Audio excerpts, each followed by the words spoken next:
ఒక పూల బాణం తర్వాయి భాగానికి స్వాగతం. ఈ భాగంలో మన సరోజ మురళి అనే ఒక అబ్బాయిని కలుసుకుంది. ఆ తర్వాత ఏమైంది? ఈ మురళి వల్ల పాపం సరోజ మనసు ఏమన్నా గాయపడిందా అని నాకు డౌట్ వస్తుందండి. చూద్దామా కథలోకి వెళ్ళిపోయి. ఆ రోజు ఆదివారం. సరోజ ఆదివారం ఉదయం 7 దాటితే గాని నిద్ర లేవదు. వారానికి ఒక్క సెలవు రోజుని పూర్తిగా అనుభవించాలని ఆమె కోరిక. 7 గంటలకి లేచి తలస్నానం చేసింది. కాఫీ కలిపి తండ్రికిచ్చి తనొక గ్లాస్ తీసుకుంది. బీరువాలో అపురూపమైన వస్తువుగా దాచుకున్న నవల తెచ్చుకుంది. వరండాలో కుర్చీలో కూర్చుని తలారబెట్టుకుంటూ నవల చదువుకోసాగింది. ఆ నవల చిన్నప్పుడు స్కూల్లో జరిగిన వ్యాసరచన పోటీలో వచ్చింది సరోజకి. ఆ చిన్న వయసులో ఆ నవల చదివినప్పుడే అది చాలా బాగా ఆకర్షించింది. ఆ నవలలోని హీరోయిన్కి తల్లి తండ్రి ఉండరు, మేనమామ పెంచుతాడు. ఆ అమ్మాయి కష్టపడి చదువుకుంటుంది. చివరికి ఒక ఆఫీసులో ఉద్యోగం సంపాదించుకుంటుంది. ఆ అమ్మాయికి అందరితో సరదాగా నవ్వుతూ మాట్లాడటం అలవాటు. ఆఫీస్ స్టాఫ్తో కూడా అలాగే మాట్లాడేది. ఆ అమ్మాయి అందం, మాటకారితనం ఆఫీసులోని మగాళ్లను బాగా ఆకర్షించాయి. అందరూ ఆమె చుట్టూ భ్రమరాల్లా తిరుగుతూ ఉంటారు. కానీ ఆమె ఎవరికీ చిక్కకుండా వాళ్ళందరినీ మైలు దూరాన ఉంచుతుంది. ఆ అమ్మాయికి ఒక సంబంధం స్థిరపరుస్తాడు మేనమామ. ఆ అమ్మాయికి పెళ్ళవుతుందని తెలియగానే ఆ ఆఫీసులోని వాళ్లకు పిచ్చెక్కిపోతుంది. చివరికి వాళ్ళందరూ రెచ్చిపోయి ఆ అమ్మాయిని మోసం చేసి మానభంగం చేస్తారు. ఆ అమ్మాయి అవమానాన్ని భరించలేక ఆత్మహత్య చేసుకుంటుంది. స్థూలంగా అది కథ. కానీ ఆ నవలలోని సంభాషణలు, పాత్ర చిత్రణ సరోజని ఆకట్టుకున్నాయి. చిన్నప్పటి నుండి ఆ నవలని వీలు దొరికినప్పుడల్లా చదవడం సరోజకి ఇష్టం. నవల చివరలో హీరోయిన్ చనిపోవడం ఈ సంఘంలో పేరుకుపోయిన క్రూరత్వానికి చిహ్నం అనిపిస్తుంది. ఆ నవల చదివిన ప్రతిసారి సరోజకి క్రొత్తగానే కనిపిస్తుంది. ప్రతిసారి ఒక గొప్ప సందేశాన్ని అందిస్తుంది. సరోజ, ఏమిటంత దీర్ఘంగా చదివేస్తున్నావు అంటూ వచ్చింది అనసూయ. సరోజ పుస్తకంలో నుండి తల బయటపెట్టి చూసింది. అనసూయ ఆఖరి పిల్లని తీసుకుని వచ్చింది. ఎప్పుడూ చదివే నవలే. అయినా నువ్వేమిటి ఇంత పొద్దున్నే వచ్చావు? ఆయన క్యాంపుకి వెళ్ళారు. పిల్లలకు చద్దన్నాలు పెట్టేశాను. ఇక నాకే కదా, ఎప్పుడో వండుకోవచ్చులే అని ఇలా వచ్చాను అంది కూర్చుంటూ. సరోజ లోపలికి వెళ్ళి కాఫీ కలిపి తెచ్చి అనసూయకిచ్చింది. నువ్వింకా వంట మొదలట్లేదా? అనసూయ అడిగింది. ఇవాళ ఆదివారం కదా, మధ్యాహ్నంలోపు వంట చేయొచ్చులే. సరోజ పుస్తకం తీసుకుంది మళ్ళీ. సరోజ, ఎన్నిసార్లు చదువుతావు దాన్ని? అయినా ఎప్పటికప్పుడు కొత్తగానే ఉంటుంది. అనసూయ, ఈ నవలంటే నాకు ఎంత ఇష్టమో నీకు తెలీదు. ఆ హీరోయిన్కి నాకు ఏదో పోలికలున్నట్లు అనిపిస్తుంది. అవునవును, ఇద్దరు ఉద్యోగస్తులేగా అంటూ నవ్వింది అనసూయ. అవును, కానీ ఆమెకు నాకు లేనిదొకటి ఉంది. ఏమిటది? అందం చిన్నగా అంది సరోజ. పాపం, అదే కదా ఆమె జీవితాన్ని నాశనం చేసింది విచారంగా అంది అనసూయ. సరోజ, అందం ఒక శాపం. అందంగా లేకపోవడం కూడా ఒక శాపమే అనసూయ. అంటే అందంగా లేని వాళ్ళని ఈ లోకం బ్రతకనివ్వదే. ప్రతిక్షణం వాళ్ళని ఏడిపిస్తూ ఉంటారు. అందంగా ఉన్నవాళ్ళని కూడా ఏడిపిస్తారే, వాళ్ళను ఈ లోకం వదిలిపెట్టదు అంది అనసూయ. ఏదో ఆలోచిస్తూ క్షణం ఆగి అంది సరోజ. అనసూయ, అసలు ఆడదంటేనే ఎవ్వరికీ గౌరవం లేదేమో. పురుషాధిక్యత గల ఈ సంఘంలో ఆడది ఎటువంటిదైనా ఎలా ఉన్నా అవమానాలకి గురి కావలసిందే. స్త్రీని గౌరవించలేని సమాజానికి ఇక అభివృద్ధి లేదు. అది త్వరలోనే నశిస్తుంది. చూడు, నేను చెప్తున్నాను అంది సరోజ ఆవేశంగా. సరోజ, నువ్వు చెప్పింది నిజం. ఇప్పుడిప్పుడే మనం చీకటి తెరలో నుంచి బయటకు వస్తున్నాం. ఈ సంఘం మనల్ని ఆదరించి గౌరవించాల్సింది పోయి తిరిగి ఆ చీకటిలోకే నెడుతోంది. స్త్రీ అంత పెద్ద చదువు చదివి ఉద్యోగం చేస్తున్నా తన వ్యక్తిత్వాన్ని చంపుకుని బ్రతకాల్సిందే కదా. ఇక ఈ చదువులు ఉద్యోగాలు ఎందుకో. సరోజ ఏమీ సమాధానం చెప్పలేదు. ఏదో ఆలోచిస్తూ ఉండిపోయింది. సరోజ, మీ ఆఫీస్ విషయాలు ఎప్పుడు చెప్పలేదు? అక్కడ కూడా ఇటువంటి మనుషులే ఉన్నారా అని అడిగింది అనసూయ. ఆమె ప్రశ్నతో సరోజ తన ఆఫీసు వాతావరణం జ్ఞాపకం వచ్చింది. మనసు శిలలా అయింది. సరోజ, అదేమిటి అలా ఉండిపోయావు అంది ఆశ్చర్యంగా. అనసూయ, మనుషుల స్వభావాలు అన్ని చోట్ల ఒకలాగే ఉంటాయి. ఆకారాల్లో తేడాలు తప్ప అంతరాలన్నీ ఒకటే. మొదటి రోజే మా ఆఫీసులో వాళ్ళందరూ నన్ను హేళన చేయడం మొదలుపెట్టారు. కానీ నేను పట్టించుకోవడం మానేశాను. నా పని మీదే దృష్టి ఉంచాను. కొన్నాళ్లకు వాళ్లే నోరు మూసుకున్నారు. ఆఫీసులో నేనెవరితోనూ ఒక్క మాట కూడా మాట్లాడను. ఈ నవలలోని హీరోయిన్ పొందిన అనుభవం నా మనసులో ఎప్పుడూ మెదులుతూనే ఉంటుంది అని ఆగింది. విశ్వం గురించి చెప్పాలా వద్దా అని క్షణంసేపు తటపటాయించింది. చివరకు చెప్పడానికే నిశ్చయించుకుంది. అనసూయ, మా ఆఫీసులో విశ్వం అనే క్లర్క్ ఉన్నాడు. అతడేమిటో పాపం నా మీద విపరీతమైన శ్రద్ధ కలిగింది అతనికి. నాతో మాట్లాడాలని, నన్ను ఆకర్షించాలని ప్రయత్నిస్తాడు. ఈ మధ్య నేను టిఫిన్ బాక్స్ తెచ్చుకోలేదని క్యాంటీన్ నుండి టిఫిన్ ప్యాకెట్లు తెప్పిస్తున్నాడు అంటూ నవ్వింది సరోజ. అలాగా, అతడు చాలా మంచివాడేనా సరోజ? నాకైతే అవి తీసుకుని వాడి ముఖాన్ని విసిరి కొట్టాలని ఉంది అంది. అదేం పనే అనసూయ, నీకు తెలీదు. మనం కొద్దిగా వేలిచ్చామంటే మనల్ని సర్వనాశనం చేస్తారు ఈ మగవాళ్ళు. వీళ్ళకి ఎంత దూరంగా ఉంటే అంత మంచిది అంది సరోజ సీరియస్గా. అనసూయ నవ్వింది. సరోజ, మరీ అంత పురుషద్వేషం పనికిరాదే. రేపొద్దున్న అటువంటి ఎవడో మగాడు నీ మెళ్ళలో 3 ముళ్ళు వెయ్యాలి. నీ కడుపును కూడా మళ్ళీ మగవాడే పుడతాడు తెలుసా? చచ్చా, ఏం మాటలవి? పెళ్లి చేసుకోవా? రెట్టించింది అనసూయ. పెళ్లి మాట వినేసరికి సరోజ మనస్సు శరీరం జల్లుమన్నాయి. ఆమె భావాలు కనిపెట్టి అనసూయ నవ్వింది. పెళ్లి మాట వినగానే అమ్మాయి గారి బుగ్గలు ఎలా ఎర్రబడ్డాయో. అనసూయ, పెళ్ళి పెళ్ళి అంటావు గాని పెళ్ళైన వాళ్ళందరూ ఏం సుఖపడుతున్నారులే అంది సరోజ. ఆ మాటలకే అనసూయ మనసు చివుక్కుమంది. సరోజ తనని వేలెత్తి చూపుతున్నట్లుగా బాధపడింది. చిన్నగా నిట్టూరుస్తూ అంది సరోజ, లోకంలో అందరూ నాలాంటి దురదృష్టవంతులే ఉండరు. ఎంతోమంది సుఖంగా కాపురం చేసుకుంటున్న వాళ్ళు ఉన్నారు. సరోజ, లోకంలో ఉన్న అనుబంధాల్లోకి గొప్పది భార్యాభర్తల అనుబంధం. ఆ అనుబంధంలో స్వర్గసుఖాలు అనుభవిస్తున్న వారెందరో ఉన్నారు అంది. సరోజను నొచ్చుకుంది అనసూయ. నేను నీ గురించి అనలేదు, లోకం గురించి చెప్పాను. నేను అదే చెప్తున్నాను సరోజ. మగవాళ్లలో మంచివాళ్ళు కూడా చాలామంది ఉన్నారు. నువ్వు అదృష్టవంతురాలివైతే నీకు మంచి భర్త లభించవచ్చు అంది. సరోజ మాట్లాడలేదు. కుర్చీలో వెనక్కి వాలింది. సరోజ తన గురించి చాలా తక్కువగా ఆలోచిస్తుంది. ఆ ఆలోచనల్లో పెళ్ళి పిల్లలు అనేవి రాకుండా జాగ్రత్త పడుతుంది. ఏదైనా ప్రేమ సినిమాలు చూసినా, ప్రేమ కథలు చదివినా మనసు విలవెల్లాడుతుంది. తనకు ఆ అదృష్టం లేదు కదా అని జాలి పడుతుంది. తనకు డబ్బు లేదు, కనీసం అందం కూడా లేదు. ఇక తన్నెవరు చేసుకుంటారు? తన శరీరం కురూపి కావచ్చు, కానీ తన మనసు అందమైనది. అంతేకాదు, ఆ అందమైన మనసులో వచ్చే ఆలోచనలు కూడా అప్పుడప్పుడు అందంగానే ఉంటాయి. పున్నమి వెన్నెలను చూసినా, వెన్నెల్లో నవ్వే మల్లెల్ని చూసినా మనసు స్పందిస్తుంది. ఆ వెన్నెల్లో దోసెడు మల్లెలతో ఎవరో వ్యక్తి తనకెదురుగా నిలబడి నవ్వుతున్నట్లు భ్రమపడుతుంది. తనొక అందమైన కన్నెగా మారి అతడితో వెన్నెల్లో విహరిస్తున్నట్లు కలలు కంటుంది. ఆ కల క్షణం మాత్రమే. ఆ కల కరిగాక భయంకరమైన వర్తమానం కళ్ళ ముందు మెదిలి కలవరపెడుతుంది. ఇక ఎప్పటికీ తన కల నిజం కాదేమో, తన జీవితం ఇలా మూడుగా ఉండిపోవాల్సిందేనేమో అనుకుంటూ బాధపడుతోంది. ఇప్పుడు కూడా సరోజ అదే స్థితిలో ఉంది. ఆమె మనసులోని ఆలోచనలను గ్రహించినట్టుగా అంది అనసూయ. సరోజ, బాధపడకు. అదృష్టం ఏ రూపంలో వస్తుందో ఎవరు చెప్పగలరు? సరోజ మాట్లాడలేదు. సరోజ, ఇవాళ ఆదివారమేగా, ఏదైనా సినిమాకి వెళదామా అని అడిగింది అనసూయ. సరోజ మనసు మార్చాలని. ఇప్పుడా? కాదులే, మ్యాట్నీకి వెళదాం. సరే, చూద్దాం. అనసూయ లేచింది. అలా అంటే కాదు, నువ్వు తప్పకుండా రావాలి. మరిద్దరం కలిసి సినిమాకి వెళ్ళి ఎంతకాలమైంది? నేను మళ్ళీ వస్తాను. నువ్వు ఈ లోపల వంట పూర్తి చేసి భోజనం కూడా చేసి రెడీగా ఉండు. సరే, తలోపింది సరోజ. అనసూయ ఇంటికి తిరిగి వచ్చింది. ఆమె రాగానే గుమ్మల్లోనే ప్రత్యక్షమయ్యారు అత్తగారు, ఆడపడుచు. వాళ్ళని చూడగానే అనసూయ నవనోడలు కృంగిపోయాయి. వాళ్ళు సంవత్సరానికి ఒకసారి వస్తారు. మరో సంవత్సరం వరకు కావలసిన నరకాన్ని సృష్టిస్తారు. వాళ్ళు వచ్చారంటేనే అనసూయకి వణుకు పుట్టుకొస్తుంది.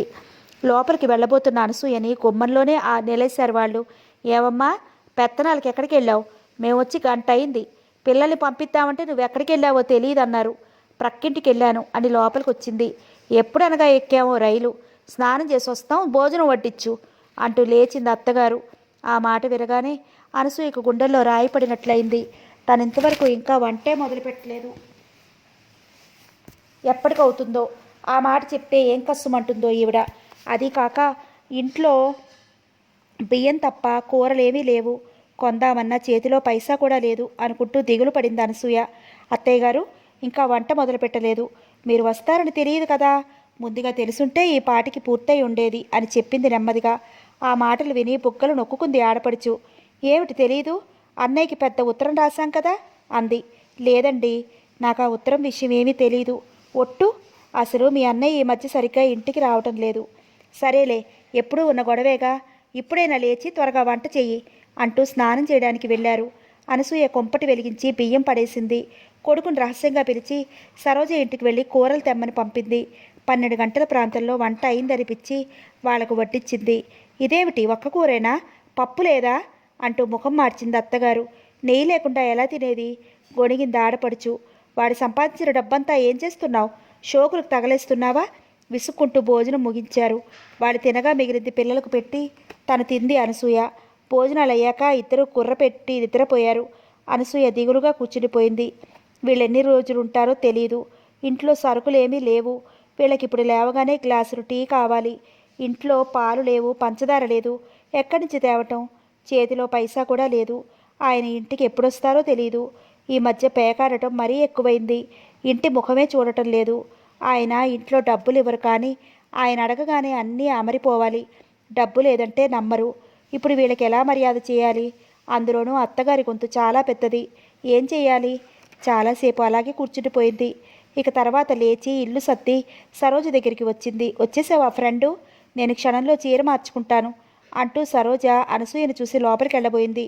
సరోజ మాట అని పిలిచింది అనసూయ. లోపలికి వెళ్ళబోయిన సరోజ వెనుతిరిగి ఆమె దగ్గరికి వచ్చింది. ఏమిటి సరోజ, నేను సినిమాకి రావడం లేదు. ఆమె ఆశ్చర్యంగా చూసింది. ఏ, మా ఇంటికి 2 శనిగ్రహాలు వచ్చాయిలే అంది కోపంగా. సరోజ నవ్వింది. ఎవరు, మీ అత్తగారు ఆడపడిచేనా? అవును. అయితే 4-5 రోజుల వరకు నీకు జైలు శిక్ష అన్నమాట. జైలు శిక్ష కాదు, నరకం. వాళ్ళకి ఇక్కడికి రాగానే ఎక్కడ లేని కోరికలు కలుగుతాయి. టిఫిన్లు, రకరకాల కూరలు, కాఫీలు జమీందారుల ఇంట్లోలాగా జరగాలనుకుంటారు. ఇంకో విషయం చెప్పనా, మా ఆడపడుచు చీరలేమీ తెచ్చుకోదు. నాకున్నవే 4 చీరలు. నేను వాటిని ఎంతో జాగ్రత్తగా కట్టుకుంటాను. మా ఆడపడుచు అవే కట్టేసుకుని చింపేస్తుంది. ఇక నేను సంవత్సరం అంతా చిరిగిన చీరలే కట్టుకోవాలి. ఇక మా అత్తగారు మా ఇంట్లో ఏదైనా కాస్త నదురుగా కనిపించే వస్తువులన్నీ దాచేసేది. ఆవిడ ఇది తన కొడుకు ఇల్లులాగా ప్రవర్తించదు. ఏదో శత్రువు ఇంటికి వచ్చినట్టుగా ఉంటుంది. ఇటువంటి తల్లిని ఎక్కడా చూడలేదు. బహుశా నా మీద కోపమేమో. ఇదంతా ఆయనకి చెప్పినా పట్టించుకోరు. సరోజ, అబ్బా, నాకు ఈ సంసారం అంటే విసుగు పుట్టేస్తోంది. హాయిగా ఏ హిమాలయాల్లోకి పోవాలని ఉంది. అంత పనిచేయకు తల్లి, పిల్లలు అన్యాయం అయిపోతారు. వాళ్ళని చూసే ఆలోచిస్తున్నాను. లేకపోతే ఎప్పుడో వెళ్ళిపోయేదాన్ని. అబ్బా, మరీ ఎంత అసహ్యంగా మాట్లాడకు సరోజ. ఒకప్పుడు నేను ఇటువంటి మాటలు వింటే చాలా అసహ్యించుకునేదాన్ని. అటువంటి దాన్ని ఇలా మాట్లాడుతున్నానంటే ఎంత విసిగిపోయానో అర్థం చేసుకో. పిల్లినైనా గదిలో పెట్టి కొడితే పులిలా మారుతుందట. ఈ బాధలు ఎక్కువైతే నేను ఇక ఏమైపోతానో. నాకు ఏమీ దారి కనపడటం లేదు, కానీ నన్ను ఆదుకునే వాళ్ళే ఉంటే పిల్లలతో సహా పోయేదాన్ని అంది అనసూయ. సరోజ అనసూయ మాటల్ని వింటూ మౌనంగా ఉండిపోయింది. అనసూయ బాధ తనకు తెలుసు, కానీ ఏం చేస్తుంది? అనసూయని పరిస్థితులతో రాజీ పడమని చెప్పాలి. అంతకంటే దారేముంది? జీవితంలో మనం అనుభవించబోయే కష్టసుఖాలన్నీ మన అదృష్టం మీద ఆధారపడి ఉంటాయి. సరోజ, ఒక సాయం చేస్తావా? ఏమిటది? అనసూయ చాలాసేపు సంకోచించి చెప్పింది. కొద్దిగా డబ్బు అప్పు కావాలి. ఎంత? కనీసం 20 రూపాయలు. ఓ, దానికే, తీసుకెళ్ళు. సరోజ లోపలికి వెళ్ళి 25 రూపాయలు తీసుకొచ్చి అనసూయ చేతిలో పెట్టింది. వెళ్ళొస్తాను సరోజ, నీ రుణం ఎలా తీర్చుకోవాలో తెలియడం లేదు. మనలో మనకి రుణాలు ఏమిటి? నీకే అవసరం కలిగినా నన్ను అడుగు, మొహమాట పడకు అంది సరోజ. అలాగే. అనసూయ లేచింది. వెళ్తాను సరోజ. వాళ్ళు లేచేటప్పటికి నేను కనపడకపోతే అదో గొడవ అంటూ వెళ్ళిపోయింది. మర్నాడు సరోజ ఆఫీస్కి వెళ్ళింది. విశ్వం ఏమైనా పలకరిస్తాడేమో మొహం వాచేటట్లు సమాధానం చెప్పాలనుకుంది, కానీ విశ్వం ఆమెకు అవకాశం ఇవ్వలేదు. అతడు రోజులాగానే 10 గంటలకి వచ్చి రిజిస్టర్లో సంతకం పెట్టాడు. సరోజ వైపు ఒకసారి చూసి తన సీట్లోకి వెళ్ళి కూర్చున్నాడు. ఆమెతో ఎలా మాట్లాడాలా అనుకుంటుండగా 12 గంటల ప్రాంతంలో సూపర్నెంట్ పిలిచాడు. సరోజ దగ్గరికి వెళ్ళి నిన్న టైప్ చేయమని చెప్పిన పేపర్లు తీసుకుని వాటికి ఒక రన్ కాపీ తయారు చేయి. ఆ తర్వాత ఆ అడ్రస్లన్నీ ఈ బుక్లో రాయి అంటూ ఒక బౌండ్ బుక్ అందించాడు. విశ్వం మనసులో సంతోషించాడు. వెతకపోయిన తీగ కాళ్ళకు తగిలినట్లు తను కోరుకున్నదే జరగబోతోంది. సరోజతో మాట్లాడే అవకాశం వచ్చింది అనుకుంటూ బౌండ్ బుక్ తీసుకుని సరోజ దగ్గరికి వెళ్ళాడు. ఆవిడ సీరియస్గా టైప్ చేసేస్తోంది. సరోజ గారు అన్నాడు మెల్లగా. కానీ సరోజ వినిపించుకోలేదు. సరోజ గారు. సరోజ తలెత్తి చూసింది. విశ్వం నవ్వుతూ కనిపించాడు. ఆమెకి కోపం వచ్చింది. తనని చూసి హేళనగా నవ్వుతున్నాడు. ఈ మగాళ్ళందరూ ఒకటే, అందరివీ వెధవ బుద్ధులే. ఇతడికి తగిన సమాధానం చెప్పాలి. ఇక ఎప్పటికీ తన వైపు చూడకుండా గట్టిగా బుద్ధి చెప్పాలి అనుకుంటూ కోపంగా ఏదో అనబోయింది. సూపర్నెంట్ గారు, మీరు టైప్ చేసిన పేపర్లు ఇమ్మన్నారు అన్నాడు. అతడు చెప్పింది క్షణం వరకు అర్థం కాలేదు. విశ్వం మళ్ళీ చెప్పాడు. ఆఫీస్ పని అని చెప్పగానే ఇంకా ఏమీ మాట్లాడలేకపోయింది. అతడు తనని హేళన చేయడానికి రాలేదు, పని మీద వచ్చాడనుకుని శాంతిచ్చింది. తాను టైప్ చేసిన కాగితాలు అతనికి అందించింది. అది తీసుకుంటూ, ఈ రోజైనా బాక్స్ తెచ్చుకున్నారా, లేకపోతే క్యాంటీన్ నుండి టిఫిన్ పంపిస్తాను అని ఆమె సమాధానం ఇచ్చేలోగా అక్కడి నుంచి తన సీటు దగ్గరికి వచ్చేశాడు. సరోజ ఆశ్చర్యంగా చూసింది. 1 గంటకు సరోజ బాక్స్ తీసుకుని వెయిటింగ్ రూమ్లోకి వెళ్ళడం చూసి చిన్నగా నవ్వుకున్నాడు. ఏమిటోయ్, నీలో నువ్వే నవ్వుకుంటున్నావు అంటూ వచ్చాడు క్లర్క్ రామనాథం. అబ్బే ఏం లేదు తడబడ్డాడు. ఇందాక ఆ బ్యూటీ క్వీన్తో ఏం మాట్లాడుతున్నావు అని అడిగాడు. ఎవరు? ఇంకెవరు, సరోజ. ఛ, అలా అనకు, నొచ్చుకున్నాడు విశ్వం.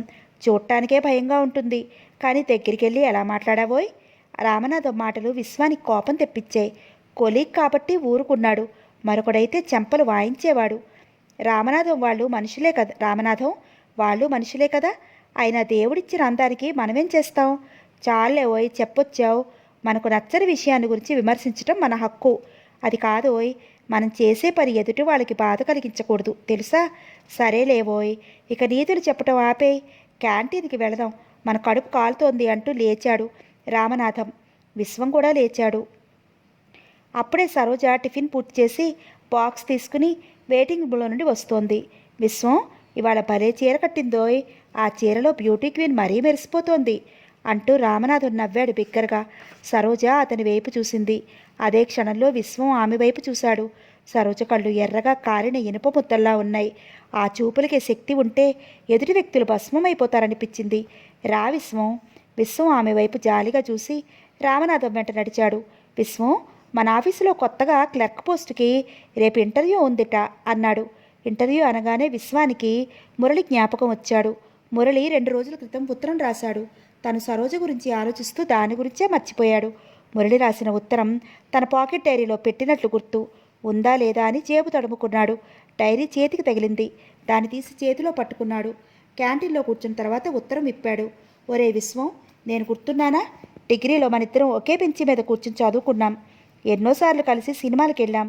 క్లాస్ పరీక్షల్లో ఒకసారి మనిద్దరం మన నెంబర్ని తారుమారు చేశాం. మన రైటింగులు బట్టి మనల్ని లెక్చరర్ పట్టుకుంటాడేమోనని భయపడ్డాం, కానీ ఆయన గమనించలేదు. ఒకసారి నేను కాలేజీ ఎలక్షన్స్లో ప్రెసిడెంట్గా నిలబడి చిత్తుగా ఓడిపోయాను. నువ్వు వద్దంటున్నా నిలబడ్డానని నువ్వు నాకు ఓటు వేయనన్నావు. నేను ఓడిపోయిన రోజు కోపంతో నిన్ను బాగా తన్నేశాను. అయినా నువ్వేమీ కోపగించుకోలేదు. ఏరా, ఇప్పటికేరా నీ బాధ తగ్గిందా అన్నావు. నేను నిన్ను కావలించుకుని ఏడ్చేశాను. ఆ తర్వాత నుండి మనిద్దరం మరింత గాఢ స్నేహితులమైపోయాం. డిగ్రీ అయ్యాక ఇద్దరి దారులు వేరైపోయాయి. పరీక్షలై మనం విడిపోయే ముందు వారానికి ఒక ఉత్తరం రాసుకోవాలని, మనం ఎక్కడున్నా కనీసం 3 నెలలకోసారి కలుసుకోవాలని ఎన్నో ప్రతిజ్ఞలు చేసుకున్నాం. కానీ వాటిని మనం పాటించలేకపోయాం. ఒకళ్ళకొకళ్ళు కలుసుకోవాలని మనసులో ఉన్న పరిస్థితులు అనుకూలించలేదు. మళ్ళీ ఇన్నాళ్ళకి మనం కలిసి ఉండే సమయం వచ్చింది. అది ఎలాగో తెలుసా? మీ ఆఫీసులో ఒక క్లర్క్ పోస్ట్ కోసం అడ్వర్టైజ్ చేశారు. దానికి నేను అప్లై చేశాను. మా ఇంటర్వ్యూలు ఈ నెల 20వ తారీఖున. నేను ఆ రోజు ఉదయం జనతాలో వస్తాను. నాకు మీ ఇల్లు తెలియదు కాబట్టి నువ్వు స్టేషన్కు రా. భగవంతుడు దయ తెలిస్తే నాకు అక్కడ ఉద్యోగం రావచ్చు. మళ్ళీ మనిద్దరం కలిసి ఉండొచ్చు. స్టేషన్కి తప్పకుండా వస్తావు కదూ? నీ మురళి. ఉత్తరం మడిచి జేబులో పెట్టుకున్నాడు విశ్వం. రామనాథం కనుక ఇంటర్వ్యూ విషయం జ్ఞప్తికి చేయకపోతే తను మర్చిపోయేవాడు. పెద్ద ఘోరం జరిగిపోయేది. మురళి తన్ను బ్రతకనిచ్చేవాడు కాదు. థ్యాంక్స్ రామనాథం అనుకున్నాడు మనసులో. ఇంతలో సర్వర్ టిఫిన్ తెచ్చి టేబుల్ మీద పెట్టాడు. ప్లేటు ముందుకు జరుపుకుని తినటంలో మునిగిపోయాడు విశ్వం. మర్నాడు ఉదయమే స్టేషన్కి వెళ్ళాడు విశ్వం. ఆ రోజు రైలు కరెక్ట్ టైంకే వచ్చింది. విశ్వం మురళి కోసం కంపార్ట్మెంట్లు వెతుకుతుంటే మురళి వెనక నుండి వచ్చి విశ్వం చేయి పట్టుకున్నాడు. విశ్వం వెనుతిరిగాడు. స్నేహితులిద్దరూ ఒకరినొకరు ఆప్యాయంగా చూసుకున్నారు క్షణంసేపు. దాదాపు 3 సంవత్సరాల తర్వాత కలుసుకున్నారు ఇద్దరు. ఏరా ఫూల్, ఇన్నాళ్ళ నుంచి ఒక్క ఉత్తరమైనా రాశావు కాదు అన్నాడు మురళి. ఒరేయ్, తప్పు నీలో ఉంచుకుని నన్నంటావే? చివరి ఉత్తరం రాసింది నేనే.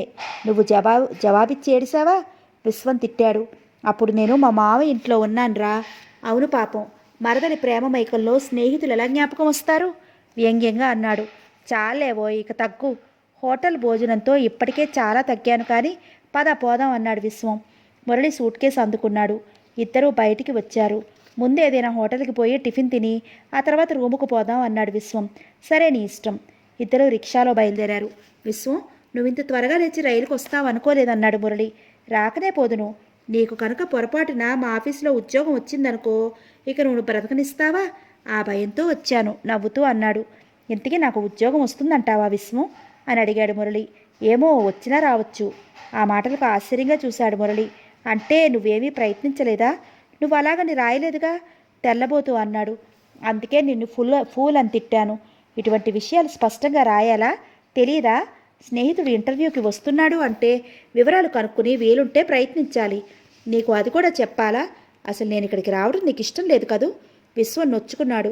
అదేం మాటరా, అంతేనా నన్ను అర్థం చేసుకుంది అన్నాడు బాధగా. సరేలే, ఆ టాపిక్ వదిలేద్దాం. అదిగో పద, పెద్ద హోటల్ కనిపిస్తోంది. రిక్షా ఆపించు. రిక్షా ఆగింది. ఇద్దరు లోపలికి వెళ్ళి కూర్చున్నారు. మురళి, ఇన్నాళ్ళు ఖాళీగానే ఉన్నావా? ఏవో టెంపరీ ఉద్యోగాలు చేశాను, కానీ గవర్నమెంట్ జాబ్ కావాలని నా కోరిక. ఇప్పటికి నీ కోరిక తీరబోతోందిలే. మీ అమ్మ, నాన్న, తమ్ముడు అందరూ బాగున్నారా? మురళి అడిగాడు. తమ్ముడు ఇంజనీరింగ్ చదువుతున్నాడు. నాన్నగారు ఇంకా 5 ఏళ్ళకి రిటైర్ అవుతారు. మీ వాళ్ళందరూ బాగున్నారా? మీ మరదలు గిరిజ ఏమంటోంది? బాగానే ఉంది. ఎన్నింటికి ఇంటర్వ్యూ అని అడిగాడు మురళి. 10 గంటలకి. ఇద్దరం కలిసే వెళదాం. సర్వర్ తెచ్చిన టిఫిన్ తిని కాఫీ త్రాగి లేచారు ఇద్దరు. ఆ రోజు ఉదయం 11 గంటల వేళ ఆఫీసులో అందరి పని ఒక్కసారిగా ఆగిపోయింది. టైపు చేసే సరోజ వేళ్ళు కూడా ఆగిపోయాయి. అందరి దృష్టి అప్పుడే ఆఫీసులోకి అడుగుపెట్టిన కొత్త వ్యక్తిపైకి మళ్ళింది. సూపర్నెంట్ ఆ వ్యక్తిని ఆఫీసు స్టాఫ్కి పరిచయం చేశాడు.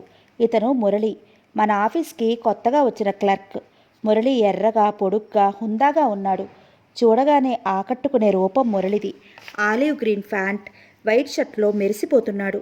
అందరూ అతని వైపు సినిమా హీరోని చూసినంత సంభ్రమంగా చూశారు.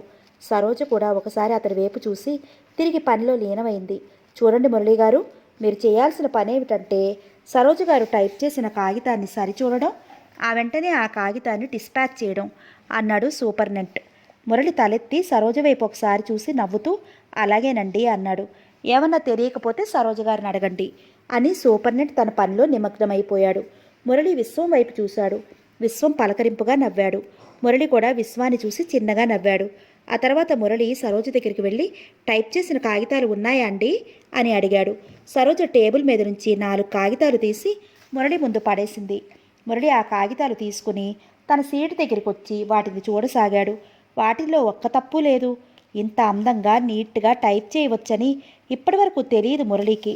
వాటిని చదివి కవర్లో పెట్టాడు. ఒక్క అరగంటలో పని అయిపోయింది. సరోజ గారిని అడిగి వాటిపై అడ్రస్లు రాయడమే మిగిలి ఉంది. కవర్లన్నీ పొత్తిగా పెట్టాడు. ఇక ఏం చేయాలో తోచలేదు మురళికి. కాసేపు దిక్కులు చూసి ఆ తర్వాత టైప్ మిషన్ మీద సుతారంగా కదిలే సరోజ చేతి వాళ్ళ వైపు చూస్తూ కూర్చున్నాడు. 1 గంట అవుతుండగా విశ్వం మురళి దగ్గరికి వచ్చి రా మురళి పోదాం అన్నాడు. మురళి సీట్లోంచి లేచాడు. ఎలా ఉందిరా ఉద్యోగం అన్నాడు విశ్వం మురళి భుజం మీద చెయ్యి వేసి. ఏం ఉద్యోగం రా బాబు, మీ సూపర్నెట్ చూసావా ఎంత ఘోరం చేశాడో అన్నాడు మురళి. ఏం చేశాడు? బయటికి పదవోయి చెప్తాను. ఇద్దరూ భుజాల మీద చేతులు వేసుకుని బయటికి వచ్చారు.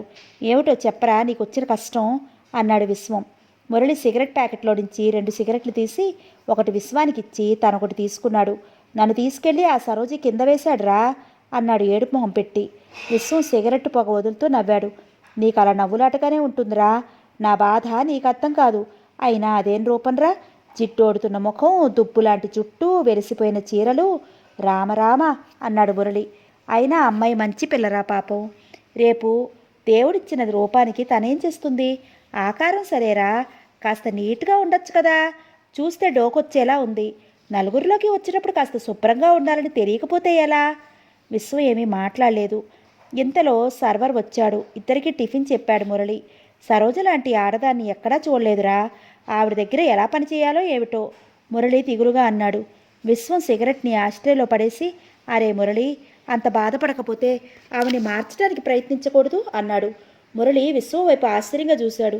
ఏమిట్రా మతుండే మాట్లాడుతున్నావా? ఇంతలో సర్వర్ టిఫిన్ తెచ్చాడు. విశ్వం టిఫిన్ ప్లేట్ ముందుకు లాక్కుని తినసాగాడు. కానీ మురళి విశ్వం అన్న మాటలకు ఇంకా విస్తుపోతూనే ఉన్నాడు. ఏరా, నేనన్న మాటల్లో తప్పేమైనా ఉందా? విశ్వం తలెత్తి మురళి వైపు చూస్తూ అన్నాడు. తప్పున్నారా? నేను ఆవిడ్ని మార్చాలా? అది సాధ్యమేనా? ఎవరికి సాధ్యం కాకపోయినా నీకు సాధ్యం కావచ్చు అంటే? మురళి కనుబొమ్మలు ముడిపడ్డాయి. విశ్వం చిలిపిగా నవ్వాడు. ఆడవాళ్లతో నీకున్న పరిచయం నాకు తెలియదా అన్నాడు విశ్వం. మురళి కూడా నవ్వేశాడు. చాలేరా, కాఫీ తాగుతూ విశ్వమే అన్నాడు. కానీ సరోజ విషయంలో నీకు సాధ్యం కాదేమోరా. అమ్మాయి ఆఫీసులో చేరి ఇంతకాలమైందా, ఒక్కసారైనా నవ్విన పాపాని పోలేదు, ఎవరితోని మాట్లాడి కూడా లేదు. అటువంటి అమ్మాయిని నువ్వేం మార్చలేవురా. విశ్వం ఆ మాట అనగానే మురళికి పౌరుషం వచ్చింది. ఏమిటి, నేను మార్చలేనా? ఈ మురళి తలుచుకుంటే ప్రపంచంలో సాధించలేనిదంటూ ఏమీ లేదు, తెలుసుకోరా ఫూల్ అన్నాడు మురళి గర్వంగా. అవునోయ్, నీకు ఆపవోయ్ నీ గొప్పలు. ఏమిటి, నావి గొప్పలా? సరే పందెం కట్టు, సరోజని ఎలా మారుస్తానో నువ్వే చూద్దువు గాని. ఆడపిల్లలతో ఎలా మాట్లాడాలో, వాళ్ళని ఎలా ఆకర్షించాలో ఆ చిట్కాలన్నీ మనకు తెలుసు బ్రదర్. కానీ చిట్టి తండ్రి, నీ చిట్కాలేమీ సరోజ వద్ద పారవు. మురళికి ఆవేశం ముంచుకొచ్చింది. సరే చూద్దామా, రోషంగా అన్నాడు. చూద్దాం. ఆ అమ్మాయిని మారిస్తే ఏమిస్తావు అని అడిగాడు మురళి. నువ్వు కోరింది ఇస్తా అంటూ లేచాడు విశ్వం. సరే, ఆ మాట మీద నిలబడు. మురళి కూడా లేచాడు. మరి ఓడితే? ఓటమా పనక? అది మన డిక్షనరీలో లేదురా. సరే నవ్వాడు విశ్వం. ఇద్దరు లోపలికి వచ్చి ఎవరి సీట్లోకి వాళ్ళు వెళ్ళారు. సరోజ మిషన్ మీదకి కాగితాలు ఎక్కిస్తోంది. మురళి సరోజ దగ్గరికి వెళ్ళి మేడం అంటూ చిరునవ్వుతో ఏదో అనబోయాడు. సరోజ అతని మాట పూర్తి కాకుండానే పొత్తెడు కాగితాలు తీసి అతని ముందు పడేసి తను తిరిగి పనిలో నిమగ్నమైపోయింది. ఏమిటి, నేను మార్చలేనా? ఈ మురళి తలుచుకుంటే ప్రపంచంలో సాధించేదేంటి లేదు, తెలుసుకోరా ఫూల్ అన్నాడు మురళి గర్వంగా. ఆపబోయి నీ గొప్పలు. ఏమిటి, నావి గొప్పలా? సరే పందెం కట్టు, సరోజని ఎలా మారుస్తానో నువ్వే చూద్దువు గాని. ఆడపిల్లతో ఎలా మాట్లాడాలో, వాళ్ళని ఎలా ఆకర్షించాలో ఆ చిట్కాలన్నీ మనకు తెలుసు బ్రదర్. కానీ చిట్టి తండ్రి, నీ చిట్కాలేమీ సరోజ వద్ద పారవు. మురళికి ఆవేశం ముంచుకొచ్చింది. సరే చూద్దామా, రోషంగా అన్నాడు. చూద్దాం. ఆ అమ్మాయిని మారిస్తే ఏమిస్తావు అని అడిగాడు మురళి. నువ్వు కోరింది ఇస్తాను అంటూ లేచాడు విశ్వం. సరే, ఆ మాట మీదే నిలబడు. మురళి కూడా లేచాడు. మరి ఓడితే? ఓటమా మనకా? అది మన డిక్షనరీలోనే లేదురా. సరే నవ్వాడు విశ్వం. ఇద్దరు లోపలికొచ్చి ఎవరి సీట్లోకి వాళ్ళు వెళ్ళారు. సరోజ మిషన్ మీదకి కాగితాలు ఎక్కిస్తోంది. మురళి సరోజ దగ్గరికి వెళ్ళి మేడం అంటూ చిరునవ్వుతో ఏదో అనబోయాడు. సరోజ అతని మాట పూర్తి కాకుండానే పొత్తెడు కాగితాలు తీసి అతని ముందు పడేసి తను తిరిగి పనిలో నిమగ్నమైపోయింది. మురళి మొహం మాడిపోయినట్లయింది. ఆ కాగితాలు పుచ్చుకుని తన సీట్లోకి వచ్చి కూర్చున్నాడు. అబ్బో, ఈ అమ్మాయితో కష్టమేనే అనుకుంటూ కాగితాల్లో తలదూర్చాడు మురళి. రోజులు గడుస్తున్నాయి. మురళి సరోజతో మాట్లాడాలని ప్రయత్నించి ఓడిపోతున్నాడు. ఓడిపోయిన కొద్దీ పట్టుదల వస్తోంది. కానీ సరోజ పనికి సంబంధించిన విషయమైనా 2-3 మాటల కంటే ఎక్కువ మాట్లాడటం లేదు. విశ్వం అప్పుడప్పుడు అడిగేవాడు, ఏరా మన హీరోయిన్ ఎంతవరకు మారింది? అతనికి ఏం చెప్పాలో తోచేది కాదు. నేను చెప్పలేదురా, ఎందుకొచ్చిన గొడవ, కానీ ఓడిపోయానని ఒప్పుకోరా బ్రదర్. కానీ మురళి ఒప్పుకునేవాడు కాదు. ఒరేయ్, ఓటమి అనేది మన జీవితంలో లేదు. విశ్వం నవ్వేవాడు. విశ్వం అప్పుడప్పుడు అడిగేవాడు, ఏరా మన హీరోయిన్ ఎంతవరకు మారింది అని. అతనికి ఏం చెప్పాలో తోచేది కాదు. నేను చెప్పలేదురా, ఎందుకొచ్చిన గొడవ, కానీ ఓడిపోయానని ఒప్పుకోరా బ్రదర్. కానీ మురళి ఒప్పుకునేవాడు కాదు. ఒరేయ్, ఓటమి అనేది మన జీవితంలో లేదు. విశ్వం నవ్వేవాడు. సరే తండ్రి, పట్టువదలని విక్రమార్కుల్లా నీ ప్రయత్నాన్ని నువ్వు కొనసాగించు. మురళి తన చిట్కాలన్నీ ప్రయోగిస్తున్నాడు, కానీ అన్నీ విఫలమైపోతున్నాయి. మురళికి దిగులు పట్టుకుంది. ఓటమి ఒప్పుకోవడం ఇష్టం లేదు, కానీ ఏం చెయ్యాలి? మురళి ఇంటికొచ్చేసరికి 2 కవర్లు ఎదురుచూస్తూ అతనికి కనిపించాయి. వాటిని తీసుకుని కుర్చీలో కూర్చున్నాడు. మురళి ఇప్పుడు విశ్వంతో కలిసి ఉండటం లేదు. విశ్వం తన బంధువుల ఇంట్లో పేయింగ్ గెస్ట్గా ఉండటం వలన మురళి తనకు వేరే రూమ్ దొరికేంత వరకు ఎలాగో సర్దుకున్నాడు. ఆ తర్వాత రూమ్ మారిపోయాడు. మురళి మొదటి ఉత్తరం విప్పాడు. దాని మీద గల చేతిరాతను బట్టి అది ఎవరి దగ్గర నుండి వచ్చిందో ఊహించగలిగాడు. బావా, నీకు ఉద్యోగం వచ్చిందని వేరే రూమ్ తీసుకున్నానని రాశావు. ఉద్యోగం వచ్చిన 10 రోజులకైనా నేను గుర్తు వచ్చినందుకు చాలా ఆనందంగా ఉంది. ఉద్యోగం వచ్చిందో లేదో అప్పుడే మారిపోయావు. ఉద్యోగం వచ్చిందో లేదో అప్పుడే మారిపోయావు. ఇంకా కొన్నాళ్ళు పోతే నేను అసలు గుర్తుండనేమో. అది సహజమే కదా. ఆ పట్టణ వాతావరణానికి అలవాటు పడ్డాక ఇక ఈ పల్లెటూరు వెగటైపోతుంది. మమ్మల్ని మర్చిపోయినా పర్వాలేదు, కానీ నువ్వు సుఖంగా ఉంటే అంతే చాలు. ప్రస్తుతం అక్కడ నీకు భోజనానికి ఏమీ ఇబ్బంది లేదు కదా. ఆరోగ్యం జాగ్రత్త. ఒకప్పటి నీ మరదలు గిరిజ. ఆ ఉత్తరం మడుస్తూ నవ్వుకున్నాడు మురళి. గిరిజకు చాలా కోపం వచ్చింది. వెంటనే కోపం పోగొట్టే ఉత్తరం రాయాలి అనుకున్నాడు. రెండో ఉత్తరం విప్పాడు. అది తండ్రి వ్రాసింది. బాబు మురళి, ఎలా ఉన్నావు? నీకు ఉద్యోగం వచ్చాక ఇంటికి రానే లేదు. ఒకసారి రా, మీ అమ్మ నిన్ను చూడాలని అనుకుంటోంది. తప్పకుండా రమ్మని రాయమంది. ఇంకో విషయం, మన ఇంటిపై అప్పు చేశాము. అది నీకు తెలుసు కదా. అప్పు వడ్డీతో సహా వెంటనే చెల్లించమని షావుకారు మనకి నోటీస్ ఇచ్చాడు. అప్పు దాదాపు 5,000 ఉంది. కనీసం సగమైనా కట్టేస్తే ఆయన ఆగచ్చు. ఎక్కడైనా సర్దుబాటు చేయగలవా? మీ అమ్మ మావయ్యని అడగమంటోంది. కానీ నాకు ఇష్టం లేదు. ఆయన ఇప్పటికే నీ చదువుకు ఎంతో సాయం చేశాడు. రేపు నీకు పెళ్ళైతే కట్నం కింద ఏదో కొంత ముట్ట చెప్పకపోడు. ఈ అవసరానికి ఆయన్ని అడగటం ఇష్టం లేదు. ఇక అంతగా నీకు వేలు లేకపోతే అప్పుడు చూద్దాం. నువ్వు తప్పకుండా ప్రయత్నించు. నేను కూడా ప్రయత్నిస్తూనే ఉన్నాను, కానీ నా ప్రయత్నం ఫలించకపోవచ్చు. ఇక్కడి పరిస్థితి నీకు తెలుసు కదా. ఇక్కడ అందరం క్షేమం. ఇంతే విశేషాలు. ఇట్లు నీ తండ్రి. ఉత్తరం మడిచి మురళి ఆలోచనలో పడ్డాడు. ఇప్పుడు అర్జెంటుగా 5,000 కావాలి. కనీసం సగమైనా ఎవరిస్తారు? పాపం తండ్రి ఎంత బాధపడుతూ రాశాడో. చిన్నప్పటి నుంచి చూస్తూనే ఉన్నాడు. తండ్రి ఈ సంసారాన్ని లాగటానికి ఎంత బాధపడుతున్నాడో. మురళి ఆలోచనలు గతంలోకి పరిగెట్టాయి. మురళి తండ్రి ఎలిమెంటరీ స్కూల్ టీచర్. అతనికి 6 సంతానం. జీతం రాళ్ళు తప్ప వేరే ఆధారం లేదు. అతి కష్టం మీద సంసారాన్ని ఈడ్చుకు వస్తున్నాడు. పల్లెటూర్లు ఒకప్పుడు ఆనందానికి నిలయాలుగా ఉన్నా రాను రాను రాజకీయాలకు స్థావరాలైపోసాగాయి. కక్షలు కార్పణ్యాలు ఎక్కువైపోయాయి. మురళి తండ్రి ఏ రాజకీయాల్లోనూ తలదూర్చకుండా తన స్కూలు విషయాలే చూసుకునేవాడు. కానీ రాజకీయవాదులు ఆయన్ని వదలలేదు. ఏదో ఒక పార్టీలో ఇరికించటానికి చూశారు. ఒకసారి ఆయన నిర్మోహమాటంగా వాళ్లతో చెప్పేశాడు. అయ్యల్లారా, నేను ఏ పార్టీకి చెందని వ్యక్తిని. నన్ను మీలోకి లాగడానికి ప్రయత్నించకండి. నా మానన నన్ను బ్రతకనివ్వండి అంటూ వేడుకున్నాడు. కానీ ఆ పద్ధతి వాళ్లకు నచ్చలేదు. ఆ తర్వాత నుండి ఆయన విషయంలో ఎన్నో మార్పులు వచ్చాయి. రాజకీయాలు ఆ ఊళ్ళోకి రాకముందు మాస్టర్ గారంటే అందరికీ ఎంతో భక్తి, శ్రద్ధ. తమకే సహాయం కావాలన్నా, తమకి ఏ సహాయం కావాలన్నా ఆయన్ని అడిగేవారు. తమకు ఏ అనుమానాలు వచ్చినా ఆయన్ని సలహా అడిగేవారు. తమ దొడ్లలో కాసిన కూరగాయలు తెచ్చి ఆయన ఇంట్లో పోసేవారు. పాలు పెరుగు చెంబులతో పంపేవారు. జీతం తక్కువైనా ఈ పై ఖర్చులు కలిసి రావడంతో ఆయనకి సంసారం భారంగా అనిపించలేదు.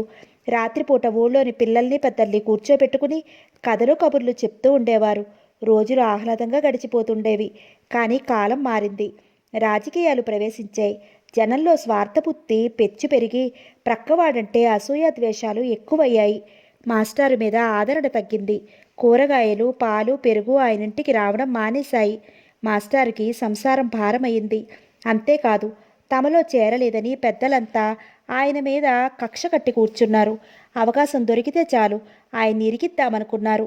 దేవుడు కూడా దుర్మార్గుల పక్షాన్నే ఉంటాడేమో అని అనిపించే సంఘటన ఒకటి జరిగింది. ఒకరోజు మాస్టారు పాఠం చెప్తున్నారు. ఇంతలో ఒక కుర్రాడు బిగ్గరగా ఏడుస్తూ లేచి నిలబడ్డాడు. మాస్టారు పాఠం ఆపి అలానే దగ్గరగా వచ్చి ఏమిటని ప్రశ్నించాడు. తన వెనుక కూర్చున్న గోపాలకృష్ణ తన వీపు మీద పిన్నుతో గుచ్చాడని ఫిర్యాదు చేశాడు. మాస్టారు గోపాలకృష్ణను లేపి, ఏరా నిజమేనా అని అడిగారు.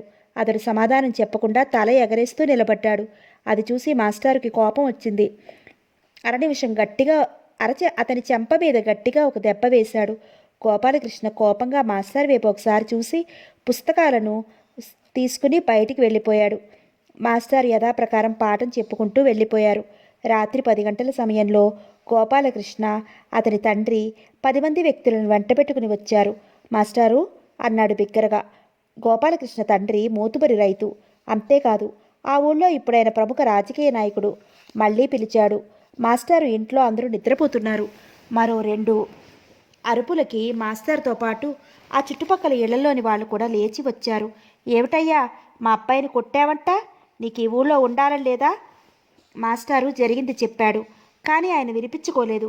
పిల్లలేదో అల్లరి చేస్తారు, నువ్వు వాళ్ళను మందలించాలి కానీ కొట్టును బాదినట్లు బాదుతావా? తీక్షణంగా చూస్తూ అన్నాడు. లేదండి, నేను బాధలేదు. చిన్నగా దెబ్బ వేశాను అంతే. చిన్న దెబ్బ? మా వాడి బొక్క చూడు ఎలా ఉప్పిపోయిందో. ఆ చీకట్లో ఆయనకి సరిగ్గా కనపడలేదు. వీడిని పట్నం తీసుకెళ్ళి మందు వేయించి తీసుకొస్తున్నా తెలుసా? నువ్వు చేసిన ఈ పనికి నాకు డబ్బు వ్యర్థం, పరువు నష్టం రెండూ జరిగాయి. నువ్వు మా వాడికి క్షమాపణ చెప్పేసే. డబ్బు పోతే పోయింది, పరువన్నా నిలుస్తుంది అన్నాడు ఆయన. మాస్టారు ఆ మాటతో అవాక్కయ్యాడు. తను ఒక విద్యార్థికి క్షమాపణ చెప్పడమా? ఇక రేపటి నుండి తన స్కూల్లో అడుగు పెట్టగలడా? ఏంటయ్యా ఆలోచన? చెప్పకపోతే తలలు ఎగిరిపోతాయి. ఆయన వెనకనున్న వాళ్ళు కర్రను జులిపిస్తూ ముందుకొచ్చారు. పిల్లలందరూ కెవ్వుమన్నారు. ఏవండి, ఆ క్షమాపణ ఏదో చెప్పేసేయండి, దానికోసం ఇంత ఆలోచన ఎందుకు అంది మాస్టారి భార్య. అవునా అన్న, చెప్పేయ్. మురళితో పాటు పిల్లలందరూ ఆయన చుట్టూ చేరారు. వీళ్ళు ఎంత తేలిగ్గా చెప్తున్నారు. ఆ మాట చెప్పేశాక తనకి ఊళ్ళో ఎలా తలెత్తుకోగలడు? కానీ చెప్పక తప్పదు. నేను అనుకున్నంత చేస్తాడు. తను చస్తే పర్వాలేదు, కానీ తర్వాత తన వాళ్ళ జీవితాలు సర్వనాశనం అయిపోతాయి. వాళ్ళ కోసమన్నా తను చెప్పక తప్పదు అనుకుంటూ ముందుకు వచ్చి గోపాలకృష్ణ దగ్గరికి వచ్చాడు. బాబు, నువ్వింకా పసివాడివి, నీకు రాజకీయాలు తెలియవు. మీకు పాఠాలు చెప్పే మాస్టారు నేను. నాకు ఈ రాజకీయాలతో సంబంధం లేదు. నాకు తెలిసింది ఒకటే, పిల్లలకు పాఠాలు చెప్పడం, వాళ్ళని సరైన దారిలో పెట్టడమే నాకు తెలిసింది. నువ్వు తప్పు చేశావు, అది నీకు తెలుసు, నాకు తెలుసు. నువ్వు మాత్రం ఇంకెప్పుడు తప్పులు చెయ్యకు. రాజకీయాల్లో తలదూర్చకు. నేను నీ మీద కక్ష చేత కొట్టలేదు. నిన్ను మంచి మార్గంలో పెట్టడానికే కొట్టాను. అదే నా తప్పైతే నన్ను క్షమించు బాబు అన్నారు. గోపాలకృష్ణ ఏదో అనబోయాడు. తండ్రి అతని చేతిని పట్టుకుని లాక్కెళ్ళాడు. మాస్టర్ విచారంగా లోపలికొచ్చాడు. మరో గంటకి ఆ వీధంతా సద్దుమణిగిపోయింది. అందరూ నిద్రలోకి జారారు, కానీ మాస్టారు నిద్రపోలేకపోయారు. కుర్చీలో అలాగే కూర్చున్నారు. మురళికి అప్పటికి 12 ఏళ్లుంటాయి. తండ్రి బాధని కొంత అర్థం చేసుకున్నాడు. అందరూ నిద్రపోయాక తండ్రి ప్రక్కన చేరాడు. నాన్న, బాధపడకండి ఓదార్చబోయాడు. మనం ఇక ఈ ఊళ్ళో ఉండలేమురా అన్నాడు ఎటో చూస్తూ. మురళికి తండ్రి అభిప్రాయం అర్థం కాలేదు. ఎక్కడికి వెళ్తాం నాన్న? ఆయన మాట్లాడలేదు. క్షణం ఆగి అన్నారు. అవును బాబు, మనం ఎక్కడికి వెళ్ళలేము. ఈ ఊళ్ళో ఉండలేము బాబు. మురళి అధికారం ఐశ్వర్యం లేనివాడు ఇక ఈ సంఘంలో బ్రతకలేడురా అన్నాడు ఆయన వ్యధగా. మురళి మాట్లాడలేదు. అతనికి తండ్రిని ఎలా ఓదార్చాలో తెలియలేదు. మురళి, ఇక నువ్వే మా ఇంటి పరువు నిలబెట్టాలిరా. ఆ రాత్రి చాలాసేపటి వరకు నిద్రపోకుండా అలా కూర్చున్నాడు. ఆ సంఘటన కుటుంబం మీద చాలా దెబ్బతీసింది. ఆ ఊళ్ళోని ప్రముఖ వ్యక్తుల కొడుకులు స్కూల్లో ఆయన మాట వినటం మానేశారు. మాస్టర్ గారు కూడా ఆ తర్వాత ఆ విషయాలేమీ పట్టించుకోవడం మానేశారు. ఆయన మానసికంగా చనిపోయి శారీరకంగా బ్రతకసాగారు. మరో 2 ఏళ్లకు పెద్ద కూతురు పెళ్లి నిశ్చయమైంది. మొదట కట్నం వద్దని, తర్వాత 3000 కట్నం ఇస్తే గాని వీల్లేదంటూ కూర్చున్నారు. ఏం చేయాలో తోచలేదు. ఆ సమయంలో శేషగిరి వచ్చాడు. శేషగిరి మాస్టారు బావమరిది, మోతుపరి రైతు. ఏమిటోయ్, అమ్మాయి పెళ్లి వాయిదా వేశావటగా అన్నాడాయన వస్తూనే. అవును, ఏం చేస్తాం, డబ్బు లేదు. వాళ్ళు కట్నం అడిగారు. అవును, కట్నం ఇవ్వందే ఎవరు చేసుకోరు. కట్నం ఇవ్వలేను. ఇలా అంటే ఎలా? అప్పు చేసైనా ఇవ్వాలి. అప్పా, నవ్వాడు మాస్టారు. నాకు ఈ ఊళ్ళో అప్పు ఎవరిస్తారు? ఈ ఊళ్ళో నా పరువు ఎంతుందో నీకు తెలుసు కదా. విషాదంగా నవ్వాడు. శేషగిరి బాధపడ్డాడు. అలా అనుకోకు బావా, మేమందరము లేవా? నీకు డబ్బు కావాలంటే నేను ఇస్తాను అన్నాడు. మాస్టారి మనసు ఆర్ద్రమయ్యింది. వద్దు శేషగిరి, ఇప్పటికే నీకు చాలా రుణపడి ఉన్నాను. మురళి చదువు కోసం నువ్వు చాలా ఖర్చు పెట్టావు. చాలే, వాడేం పరాయివాడా? డబ్బు ఎంత కావాలి చెప్పు అన్నాడు శేషగిరి. శేషగిరి, డబ్బు నువ్వు ఇవ్వద్దు. నా పిత్రార్జితం ఈ ఇల్లు మిగిలి ఉంది. దాని మీద అప్పు ఇప్పించు చాలు అన్నాడు. ఆ సాయంత్రమే శేషగిరి తనకు తెలిసిన షావుకారు దగ్గర ఇంటి మీద 5000 అప్పు ఇప్పించాడు. శేషగిరి చేత పెళ్లివారు అడిగిన కట్నం పంపించాడు మాస్టారు. నాన్న, నిన్నొక విషయం అడగనా? ఆ రాత్రి మురళి తండ్రితో అన్నాడు. ఏమిటి మురళి? మామయ్య నా చదువుకి డబ్బిచ్చాడా? ఎవరన్నారు నీతో? మధ్యాహ్నం మీరు మాట్లాడుతుంటే విన్నాను. అవును, ఇచ్చాడు. నీ డిగ్రీ పూర్తయ్యే వరకు నీకోసం ఖర్చయ్యే ప్రతి పైసా తనే ఇస్తానన్నాడు. ఎందుకు నాన్న ఆయన దగ్గర తీసుకోవడం? మురళి విసుక్కున్నాడు. మురళి, నీకు మనింటి పరిస్థితి తెలుసు. ఇల్లు గడవడానికే కష్టంగా ఉంటే నిన్ను పట్టణంలో ఉంచి ఎలా చదివించగలను? శేషగిరి కూడా నిన్ను ఊరికే చదివించలేదులే, నిన్ను అల్లుండి చేసుకోవాలనే ఉద్దేశం ఉంది అన్నాడు. మురళి ముఖం చిట్లించాడు. అల్లుడా అంటే తను ఆ ఎలకపిల్ల లాంటి గిరిజనుకు మొగుడా? చిచి, మనసులో అసహించుకున్నాడు. నీ డిగ్రీ అవగానే మీ ఇద్దరికి పెళ్లి చేద్దామని మీ మామయ్య అభిప్రాయం. వాళ్ళ అభిప్రాయాలే కానీ తన ఇష్టాలతో పని లేదా? తను చచ్చినా ఆ గిరిజను చేసుకోడు. నాన్న, నేను చేసుకోను. తండ్రి ఆశ్చర్యపోయాడు. ఎందుకని? క్షణమాగి సమాధానం చెప్పాడు. గిరిజ అందంగా ఉండదు, మెల్లగా అన్నాడు. తండ్రి నవ్వాడు. ఒరేయ్ మురళి, నువ్వు ఆ అమ్మాయిని చిన్నప్పుడు ఎప్పుడో చూసావు, ఈ మధ్యకాలంలో చూడలేదుగా. చెల్లాయి చెప్పింది ఏం ఉండదట. మా కాలేజీలో అమ్మాయిలు ఎంత బాగుంటారో తెలుసా? తండ్రి ఆశ్చర్యంగా చూశాడు. వీడి చదివేది డిగ్రీ ఫస్ట్ ఇయర్. వీడికప్పుడే అమ్మాయిలు అందాలు తెలుస్తున్నాయా? ఈ కాలం కుర్రాళ్ళు మరీ బరితెగించిపోతున్నారు. నాన్న, నాకు తెలియకుండా మాట ఇవ్వకండి, బాగుండదు అనేసి వెళ్ళిపోయాడు మురళి. కొడుకు ధోరణి ఆయనకు ఆశ్చర్యాన్ని కలిగించింది. వీడు నిజంగా గిరిజన చేసుకోడేమో. పాపం వీడి మీద శేషగిరి ఎన్నో ఆశలు పెట్టుకున్నాడు. ఇప్పుడెలా? చాలా పెద్ద గొడవ అయిపోతుందే. ఆయన చాలాసేపు ఆలోచిస్తూ ఉండిపోయారు. మరో 4 రోజులకి కూతురు పెళ్లి జరిగిపోయింది. సరిగ్గా పెళ్లి రోజున శేషగిరి భార్య పిల్లలతో వచ్చాడు. ఒరేయ్ మురళి, మామయ్య వచ్చాడు, ఏం కావాలో కనుక్కో, తల్లి పురమాయించింది. శేషగిరి దగ్గరికి వచ్చాడు మురళి. మామయ్య, నీకేం కావలసినా నన్ను అడుగు, అమ్మ ఆజ్ఞాపించింది అన్నాడు. ఓరి పిచ్చి మొహమా, నువ్వు నన్ను కాదు జాగ్రత్తగా చూసుకోవాల్సింది, మగపెళ్లి వారిని. వెళ్ళు వెళ్ళు, వాడి దగ్గర ఉండు అని పంపేశాడు. మురళి అటు వెళుతుండగా ఒక 17 ఏళ్ల అమ్మాయి అతనికి ఎదురొచ్చింది. ఏమండోయ్, మీరేనా మురళి గారంటే? అవునా అండి. మీరేనా పెళ్లి కూతురు అన్నగారు? మళ్ళీ రెట్టించింది ఆ అమ్మాయి. అవునండి చిరాగ్గా అన్నాడు. మీరు పంపించిన కాఫీ ఏం బాగాలేదు. శ్రీరామనవమి పందిట్లో పానకల్లా ఉంది. మంచి కాఫీ తయారు చేసి పంపించండి. ఒక్క మాట, పంపించే ముందు నాకు గ్లాసు ముందు ఇవ్వండి, రుచి చూస్తాను. తెలిసిందా?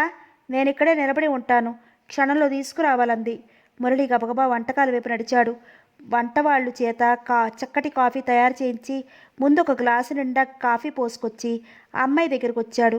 ఆ అమ్మాయి చేతులు కట్టుకుని స్తంభానికి ఆనుకుని నిలబడి ఉంది. ఆ నిలుచున్న తీరు చాలా అందంగా తోచింది మురళికి. తెల్లగా ఆకర్షణీయంగా ఉంది. ఇంత అందమైన అమ్మాయిని ఎప్పుడూ చూడలేదనుకున్నాడు. ఏమండి, ఇదిగోండి కాఫీ అంటూ మురళి కాఫీ గ్లాస్ అందించాడు. ఆ అమ్మాయి గ్లాస్ అందుకుని కొద్ది కొద్దిగా కాఫీ తాగుతోంది. పెళ్ళికొడుక్కి ఈ అమ్మాయి ఏమవుతుందో అనుకున్నాడు మురళి. ఆ అమ్మాయి గ్లాసుడు కాఫీ త్రాగేసింది. ఎలా ఉందండి మురళి అడిగాడు. పర్వాలేదు, ఓ మోస్తరుగా ఉంది. అయితే కాఫీ విడిదికి పంపించమంటారా? ఏమిటి ఇప్పుడా? భోజనాల సమయం అయింది, ఇప్పుడెందుకు? సాయంత్రం పంపితురు గాని ముసిముసిగా నవ్వుకుంటూ వెళ్ళిపోయింది. మురళి వెర్రిగా చూశాడు. ఆ రాత్రి ముహూర్తం. అప్పటికి మరో 2 సార్లు ఆ అమ్మాయి కనపడింది. ఏవేవో చాలలేదని సాధిస్తూనే ఉంది. రాత్రి భోజనాలు అయ్యాక మళ్ళీ ఆ అమ్మాయి మురళి దగ్గరికి హడావుడిగా పరిగెత్తుకుంటూ వచ్చి, ఏమండోయ్ మురళి గారు, మీకు ఒక కిళ్ళి తెచ్చానంటూ ఇచ్చింది. అబ్బే, నాకు అలవాట్లేదండి మొహమాట పడ్డాడు మురళి. పర్వాలేదు తీసుకోండి. కాదనకూడదు, మగపెళ్లివారు ప్రత్యేకంగా తయారు చేయించారు, కాదనకూడదు, వాళ్ళకి కోపం వస్తుంది. ఆ చివరి మాట మురళి మీద మంత్రంలా పనిచేసింది. ఆ అమ్మాయి చేతిలో నుండి కిళ్ళి తీసుకుని గబుక్కును నోట్లో పెట్టుకుని పరపరా నమిలాడు. క్షణంలో నోరంతా పొక్కిపోయింది. అమ్మా నరుస్తూ లోపలికి పరిగెత్తాడు. అమ్మాయి బిగ్గరగా నవ్వసాగింది. ఏమిట్రా మురళి, ఏమైంది? పందిరి కింద కూర్చుని అవస్థపడుతున్న మురళిని చూసి శేషగిరి పరిగెత్తుకొచ్చాడు. మురళి నోరు తెరిచి మావయ్యకి చూపించాడు. నోరంతా ఎర్రగా పొక్కిపోయింది. ఏమైందిరా, కిళ్ళీ వేసుకున్నావా? అవునన్నట్లు తలూపాడు. కిళ్ళీల్లో ఎక్కువ సున్నం లేదే, మేమందరం వేసుకున్నాంగా. అది కాదు మామయ్య, ఈ కిళ్ళీ ఆ అమ్మాయి ఇచ్చింది ఆయాసపడుతూ చెప్పాడు. ఏ అమ్మాయిరా? అదే మగపెళ్లి వారి తరఫున వచ్చింది. ఈ పూట ఎర్ర రంగు పట్టుచీర కట్టుకుంది చెప్పలేక చెప్పాడు. శేషగిరి క్షణం ఆలోచించి వెంటనే లేచి లోపలికి వెళ్ళాడు. 5 నిమిషాల తర్వాత అమ్మాయి చేయి పుచ్చుకుని బరబరా లాక్కొచ్చాడు. మురళి, నీకు కిళ్ళి ఇచ్చింది ఈ అమ్మాయేనా అడిగాడు. అతను తలెత్తి చూశాడు. ఆ అమ్మాయి మురళి వైపు చూసి నవ్వుతోంది. అవును మామయ్య, ఈ అమ్మాయి ఎవరో తెలియదురా నీకు? తెలుసు మామయ్య, మగపెళ్లి వారి తాలూకా అన్నాడు తుపుక్కున ఉమ్మేస్తూ. ఏడ్చినట్లే ఉంది నీ తెలివి. ఈ గడుగ్గాయి నా కూతురు గిరిజరా అన్నాడు శేషగిరి. మురళి చటుక్కున తలెత్తాడు. గిరిజ వైపు మామయ్య వైపు మార్చి మార్చి చూడసాగాడు. మీ అమ్మాయి గిరిజ? ఇంకా మురళి షాక్ నుండి తేరుకోలేదు. అతని కళ్ళ ముందు పరికిడీ జాకెట్లో సన్నగా పిలక జడతో అస్థిపంజరంలా ఉండే అమ్మాయి మెదులుతోంది. ఈ అమ్మాయి ఆ గిరిజ అంటే నమ్మలేకపోతున్నాడు. గిరిజ ఇంత అందంగా ఉంటుందా? ఏమిట్రా వెరిచూపు? ఈ గిరిజే బావు అని నేను ఆట పట్టించింది. గిరిజ, నీ కిళ్ళి వేసుకుని వాడెంత అవస్థపడుతున్నాడో చూడు అన్నాడు. మురళి బాధ చూస్తుంటే గిరిజ కళ్ళల్లో నీళ్లు తిరిగాయి. క్షమించి బావా అంది తల ఉంచుకుని చిన్నగా. వీణమీటినట్లు నామె మాటలకు ముగ్ధుడయ్యాడు మురళి. తన బాధను పూర్తిగా మర్చిపోయాడు. ఒరేయ్ మురళి, క్షమించరా, బాగా గుర్తుపెట్టుకో. రేపు మీ ఇద్దరికి పెళ్ళయ్యాక ఇది చేసిన పనికి తగిన శిక్ష విధించు, తెలిసిందా అన్నాడు శేషగిరి నవ్వుతూ. పోనన్నా. గిరిజ సిగ్గుపడి లోపలికి పారిపోయింది. ఆమె వెళ్ళిపోయాక అంతా శూన్యంగా అనిపించింది మురళికి. మర్నాడు పెళ్లివారు వెళ్ళాక శేషగిరి ఊరు వెళ్ళటానికి ప్రయాణమయ్యాడు. గిరిజేది కనపట్టం లేదు అని అడిగాడు భార్యని. ఏమోనండి, శేషగిరికి ఏదో స్ఫురించింది. ముందు మురళి ఉన్నాడో లేదో చూడు, గిరిజ విషయం తెలిసిపోతుంది. మురళి కూడా ఇంట్లో లేడనే సమాధానం వచ్చింది. శేషగిరి ఈ మాటలు చెప్పే సమయానికి గిరిజ మురళి ఊరు బయట ఉన్న మామిడి తోటలో కూర్చుని కబుర్లు చెప్పుకుంటున్నారు. గిరిజ నీలం రంగు చీర కట్టుకుని దాని మీద తెల్లటి జాకెట్ వేసుకుంది. మురళి ఆమెనే తన్మయత్వంగా చూస్తున్నాడు. మబ్బు కన్నెలా ఎంత అందంగా ఉంది. ఆ ఎర్రటి పెదిమలు, చిన్న నోరు, ఆ కళ్ళు, ప్రతి అవయవము ఎంతో నేర్పుతో తీర్చిదిద్దాడా సృష్టికర్త. ఏమిటి బావా అలా చూస్తున్నావు అంది గిరిజ నవ్వుతూ. నిన్నే. నేనంత బాగుంటానా? ఎంతో బాగుంటాను. ఆమె అందాన్ని వర్ణించలేకుండా ఉన్నాడు. తను కవి అన్నా అయితే బాగుండేది. ఒక కావ్యం రాసేవాడు. నేను బాగుండనని మావయ్యతో అన్నావుట. కంగు తిన్నాడు మురళి. ఎవరు చెప్పారో? ఎవరు చెప్తే ఏలే, నిజమా కాదా? మురళికి క్షణం సేపు ఏమనాలో తోచలేదు. గిరిజ, నువ్వింత అందంగా ఉంటావనుకోలేదు. అయితే నీకు అందం ముఖ్యమన్నమాట. చిన్నప్పుడే మనిద్దరిని భార్యాభర్తలుగా అందరూ భావించేవారే. నాన్న కూడా అదే అభిప్రాయంతో ఉన్నారు. నేను ప్రతిక్షణం నిన్నే తలుచుకుంటూ ఉంటాను. కానీ నువ్వు నేను అందంగా లేనని నన్ను కాదన్నావు అంది విచారంగా ముఖం పెట్టి. గిరిజ బాధపడటం చూడలేకపోయాడు. మురళి మనసు విలువెల్లాడిపోయింది. గిరిజ, క్షమించు. పొరపాటుగా ఊహించాను. నా ఈ తప్పిదానికి ఏ శిక్ష విధించినా అనుభవిస్తాను, కానీ నన్ను కాదనుకు అన్నాడు ప్రతిమాలుతూ. గిరిజ నవ్వింది. సరేలే, క్షమించాను. నేను చేసిన తప్పుకి దీనికి చెల్లు. ఇక నుండి మనం స్నేహితులమా? అదే పెళ్ళయ్యే వరకు అంది సిగ్గుపడుతూ, ఎర్రపట్ట ఆమె బుగ్గల్ని చూస్తూ. ఇప్పటికే నా గిరిజను చూశాను. లేకపోతే ఈ అందం వేరొకరి సొంతం అయిపోయేదనుకున్నాడు. గిరిజ, నువ్వింకో వారం రోజులు మా ఇంట్లో ఉండకూడదు. అమ్మో, నేనుండను. అయినా మా నాన్న ఎన్నిసార్లు నిన్ను రమ్మని ఉత్తరం రాశాడు. ఒక్కసారి నా వచ్చావా అంది నిష్ఠూరంగా. కారణం నువ్వే అనబోయి ఆగిపోయాడు. గిరిజ అనాకారి రూపాన్ని చూడలేక ఇన్నాళ్ళు వెళ్ళలేదు. తన మరదలు ఇంత అందంగా ఉంటుందని తెలిస్తే ఎప్పుడో వెళ్ళేవాడు. సెలవులన్నీ అక్కడే గడిపేవాడు. ఇప్పటికైనా మించిపోయింది ఏమీ లేదు. ఇక సెలవులన్నీ అక్కడే. గిరిజ ఏదో అనబోతుండగా శేషగిరి పాలేరు పరిగెత్తుకొచ్చాడు. అయ్యగారు పిలుస్తున్నారు బాబు అంటూ. గిరిజ, మురళి లేచారు. ఆ తర్వాత నుండి మురళి దృక్పథమే మారిపోయింది. చదువయ్యాక మంచి ఉద్యోగం సంపాదించుకుని గిరిజను వివాహం చేసుకోవాలి. చదువు మీద శ్రద్ధ పెట్టుకుని డిగ్రీ మంచి మార్కులతో పాస్ అయ్యాడు. ఆ తర్వాత టెంపరీ ఉద్యోగాలు చేసినా ఇన్నాళ్లకు పర్మనెంట్ ఉద్యోగం వచ్చింది. ఇక మిగిలింది పెళ్ళే. నవ్వుకున్నాడు. ఏమిట్రా నువ్వే నీలో నేను నవ్వేసుకుంటున్నావు అంటూ వచ్చాడు విశ్వం. మురళి ఆలోచనల నుంచి బయటపడి స్నేహితుడి వైపు చూశాడు. విశ్వం కుర్చీలో కూర్చున్నాడు. ఏమిట్రా చాలా దిగులుగా కూర్చున్నావు అని అడిగాడు విశ్వం. ఇదిగో చూడు అంటూ తన చేతిలో ఉన్న 2 ఉత్తరాలను విశ్వం చేతికిచ్చాడు. విశ్వం వాటిని చదివాడు.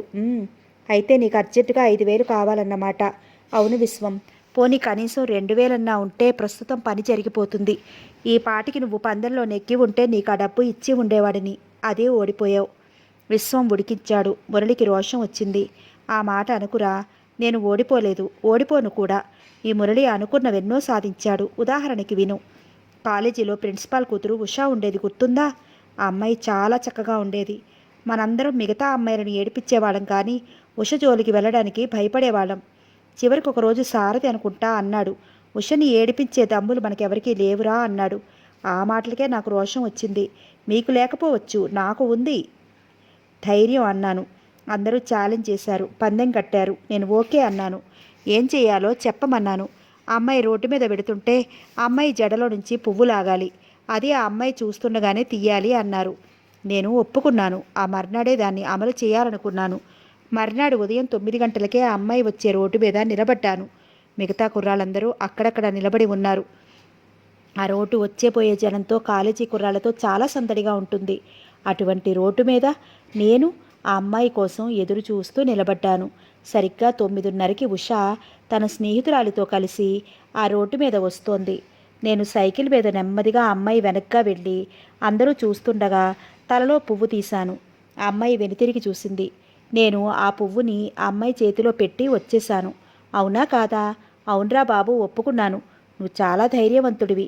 కానీ నాదొక సందేహం రా అన్నాడు విశ్వం. ఏమిటది? ఆ అమ్మాయి నీ మీద ఎందుకని కోపం తెచ్చుకోలేదు? ఆ అమ్మాయి కనుక రిపోర్టు చేసి ఉంటే నీ చదువు మధ్యలోనే ఆగిపోయేది అన్నాడు విశ్వం. మురళి నవ్వాడు. ఆ అమ్మాయికి నేనంటే ఇష్టం రా, అందుకని ఊరుకుంది. విశ్వం ఆశ్చర్యంగా చూశాడు. అంతేకాదు, అసలు కారణం వేరే ఉంది. ఆ క్రిందటి రోజు మురళి ఉషని కలిసి స్నేహితులతో పందెం కట్టిన విషయం చెప్పి ఆ అమ్మాయికి రిపోర్ట్ చేయవద్దని ప్రతిమలాడుకున్నాడు. ఆ అమ్మాయిని మురళి మీద అభిమానం ఉండడం చేత ఒప్పుకుంది. అతడి గండం కట్టెక్కింది. ఏదైతే ఆ తర్వాత నుండి కుర్రవాళ్ళందరూ అతడిని ఒక గొప్ప హీరోగా ఆరాధించారు. అయితే సరోజ విషయంలో కూడా నెగ్గుతానంటావు. ముమ్మాటికి నెగ్గుతాను, కానీ కొంత టైం పడుతుంది. సరే, నీ ఇష్టం వచ్చినంత టైం తీసుకో. ఒరే విశ్వం, డబ్బు కావాలరా, పద, బజార్లో ఎక్కడైనా దొరుకుతుందేమో వెతుకుదాం అన్నాడు విశ్వం లేచి. వేళాకోళం కాదురా, నేను నిజమే అంటున్నానురా. బజార్లో ఎవడైనా తెలిసిన వాడు తగిలితే అప్పడుగుదాం పద అన్నాడు విశ్వం. మురళి లేచాడు. ఇద్దరూ బయటకు వచ్చారు. మెయిన్ రోడ్లోకి వచ్చేసరికి సరోజ ఒక ఫ్యాన్సీ షాప్లోకి వెళుతూ కనిపించింది. అదిగోరా సరోజ, విశ్వం చూపించాడు. అయితే మనం కూడా అటువైపు వెళదాం. నేను రాను, ఇక్కడే నిలబడి ఉంటాను, నువ్వు వెళ్ళిరా అన్నాడు విశ్వం. మురళి ఆశ్చర్యంగా చూశాడు. అదేమిటి, ఎందుకని రావు అన్నాడు. అదంతేలే, నువ్వు వెళ్ళిరా. విశ్వం ఫుట్పాత్ మీద ఒక ప్రక్కగా నిలబడ్డాడు. మురళి క్రాఫ్ ఒకసారి తువ్వుకుని సరోజ వెళ్ళిన ఫ్యాన్సీ షాప్లోకి అడుగుపెట్టాడు. సరోజ మనీ పర్సులు చూస్తోంది. మురళి ఏమీ తెలియనట్లు ఆమె ప్రక్కగా వెళ్ళి నిలబడ్డాడు. ఏమి కావాలి సార్ అడిగాడు సేల్స్ మ్యాన్. అదిగో ఆ ప్లాస్టర్ ఆఫ్ ప్యారిస్ బొమ్మలు చూపించు మురళి అడిగాడు. సేల్స్ మ్యాన్ పైన ఉన్న బొమ్మలన్నీ తీసి టేబుల్ మీద పెట్టాడు. మురళి ఆ బొమ్మలన్నీ చూస్తున్నట్లు నటిస్తున్నాడు. ఇంతలో హఠాత్తుగా అప్పుడే సరోజను చూసినట్లు, హలో మేడం, మీరా అన్నాడు. సరోజ అతడి వైపు చూసి మళ్ళీ తల తిప్పుకుంది. కానీ అతడు బాధపడలేదు. ఓటమిలే గెలుపుకు పునాదురాళ్ళని అతని అభిప్రాయం. సరోజ గారు, ఏమిటి కొంటున్నారు, మనీ పర్సులా అన్నాడు. అంది వినపడినట్లు. ఈ బొమ్మలు చూడండి, మీకేం నచ్చాయి? మా ఫ్రెండ్కి బర్త్డేకి ప్రజెంటేషన్ ఇద్దామని. సరోజ వాటి వైపు ఒకసారి చూసి తల తిప్పుకుంది. సరోజ ఒక పర్సు ఏరి చేతిలో పట్టుకుంది. సరోజ గారు, మీకు ఆ పర్సు నచ్చిందా? ఏది చూడనియండి. చొరవగా ఆమె చేతిలో నుండి పర్సు తీసుకుని చూశాడు. సరోజ అతడి వైపు ఉగ్రంగా చూస్తోంది. మురళి అదేమీ పట్టించుకోకుండా పర్సును అటు ఇటు తిప్పి చూస్తున్నాడు. సరోజ గారు, పర్సు బాగానే ఉంది, తీసుకోండి. తననేదో అడిగినట్లు తన నిర్ణయం చెప్పాడు. మీరు నా బొమ్మల విషయంలో ఏం చెప్పనేలేదు అన్నాడు. అతడితో కోపంగా ఏదో సమాధానం చెప్పబోయిన సరోజ కానీ నవ్వుతున్న అతని మొహం చూడగానే కోపం చల్లారిపోయింది. అదిగో ఆ రాధాకృష్ణ బొమ్మ తీసుకోండి, బాగుంది. ఇక నేను వస్తాను, అర్జెంటు పనుంది అంటూ వెళ్ళిపోయింది సరోజ. మురళి చిన్నగా నవ్వుకున్నాడు. సార్, ఈ బొమ్మ ప్యాక్ చేయించమంటారా? ఇదా, వద్దులే అని ఏం కొనకపోతే బాగుండదని క్రీమ్ ఒకటి కొనుక్కుని విశ్వం దగ్గరికి వచ్చాడు. ఏరా, సరోజతో మాట్లాడావా? విశ్వం ఆరాటంగా అడిగాడు. ఏమని మాట్లాడావు?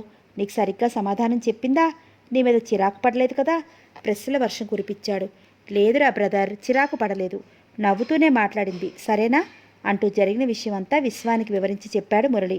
మురళి, ఒక మెట్టు ఎక్కావు, నిన్ను అభినందిస్తున్నాను. కేవలం నోటి బాటలేనా? తిండి గొడవేగా, పద హోటల్కి వెళ్దాం. నీకు ఇష్టమైనన్ని ప్లేట్లు తిను, బిల్లు నేను ఇస్తాను, సరేనా?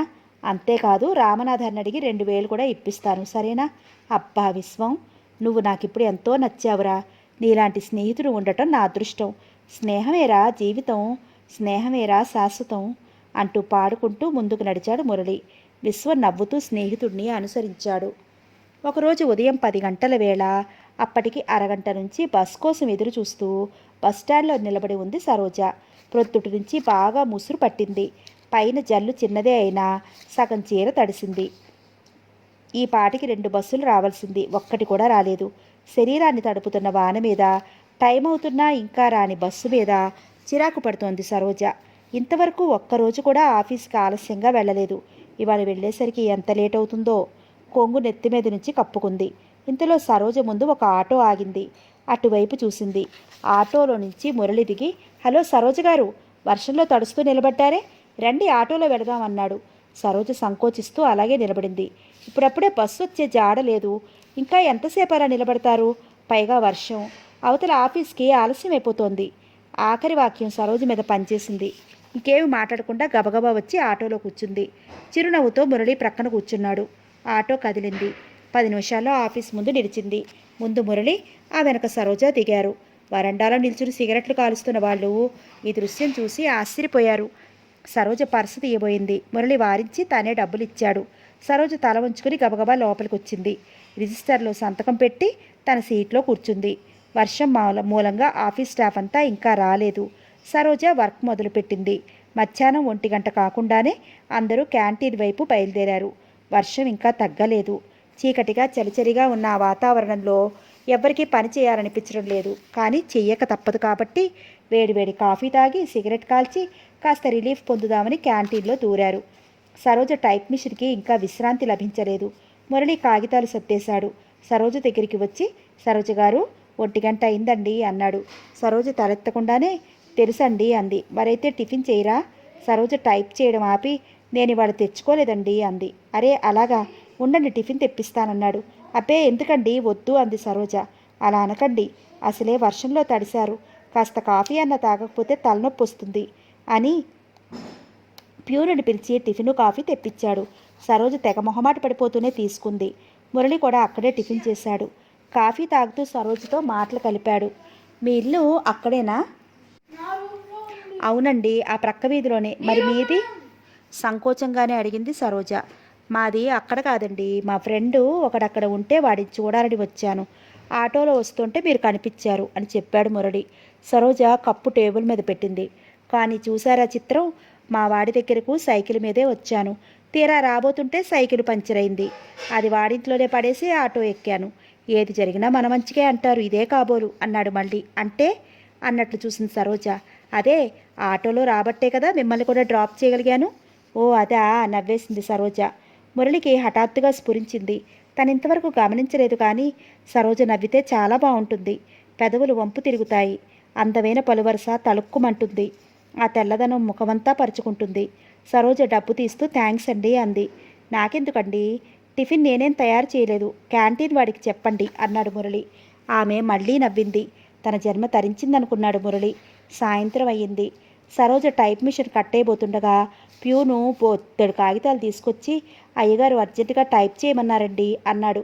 ఆ కాగితాలను చూడగానే నీరసం ముంచుకొచ్చింది సరోజకి. బయట నల్లగా మబ్బులు పట్టాయి. లోకమంతా గాఢాంధకారం వ్యాపించింది.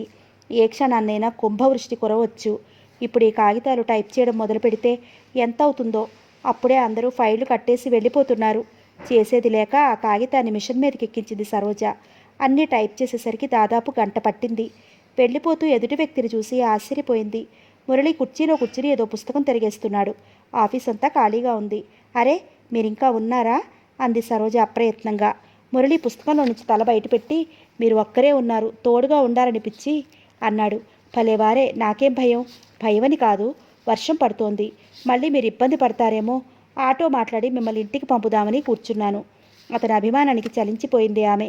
రామ్మూర్తి అనుభవం తర్వాత మగవాళ్ళంటేనే అపనమ్మకం ఏర్పడింది సరోజకి. కానీ మురళి ప్రవర్తన, మాట తీరు చూస్తుంటే మళ్ళీ తన నమ్మకం మారుతోంది. ఎందుకండి మీకు శ్రమ? ఇందులో శ్రమే ఉంది. ఒక విధంగా ఇది నా డ్యూటీ. నేను వర్క్ చేసుకునేటప్పుడు మీరెంత సహాయం చేశారు. ఓ, బదులు తీర్చుకుంటున్నారా అంటూ నవ్వింది సరోజ. లేదు, గురుదక్షిణ చెల్లించుకుంటున్నాను. ముందు మీరు ఆ కాగితాలని ఆఫీసర్కి ఇచ్చిరండి. ఇక్కడ నుంచి త్వరగా బయటపడకపోతే ఈ రాత్రల్లా ఈ గబ్బిలాలతో స్నేహం చేయాల్సి ఉంటుంది అన్నాడు మురళి. సరోజ గబగబా నవ్వుతూ, గలగలా నవ్వుతూ కాగితాన్ని పుచ్చుకుని ఆఫీసర్ గదిలోకి వెళ్ళి 5 నిమిషాల్లో తిరిగి వచ్చింది. ఈలోపు మురళి సరోజ టేబుల్ సర్దేసి ఆమె బ్యాగ్ పుచ్చుకుని నిలబడ్డాడు. సరోజను చూసి, ఇదిగోనండి మీ బ్యాగ్ అంటూ ఆమె చేతికి అందించాడు. థ్యాంక్స్ అండి. మురళి బయటికి నడిచాడు. సరోజ అనుసరించింది. ఇద్దరూ వరండాలోకి వచ్చారు.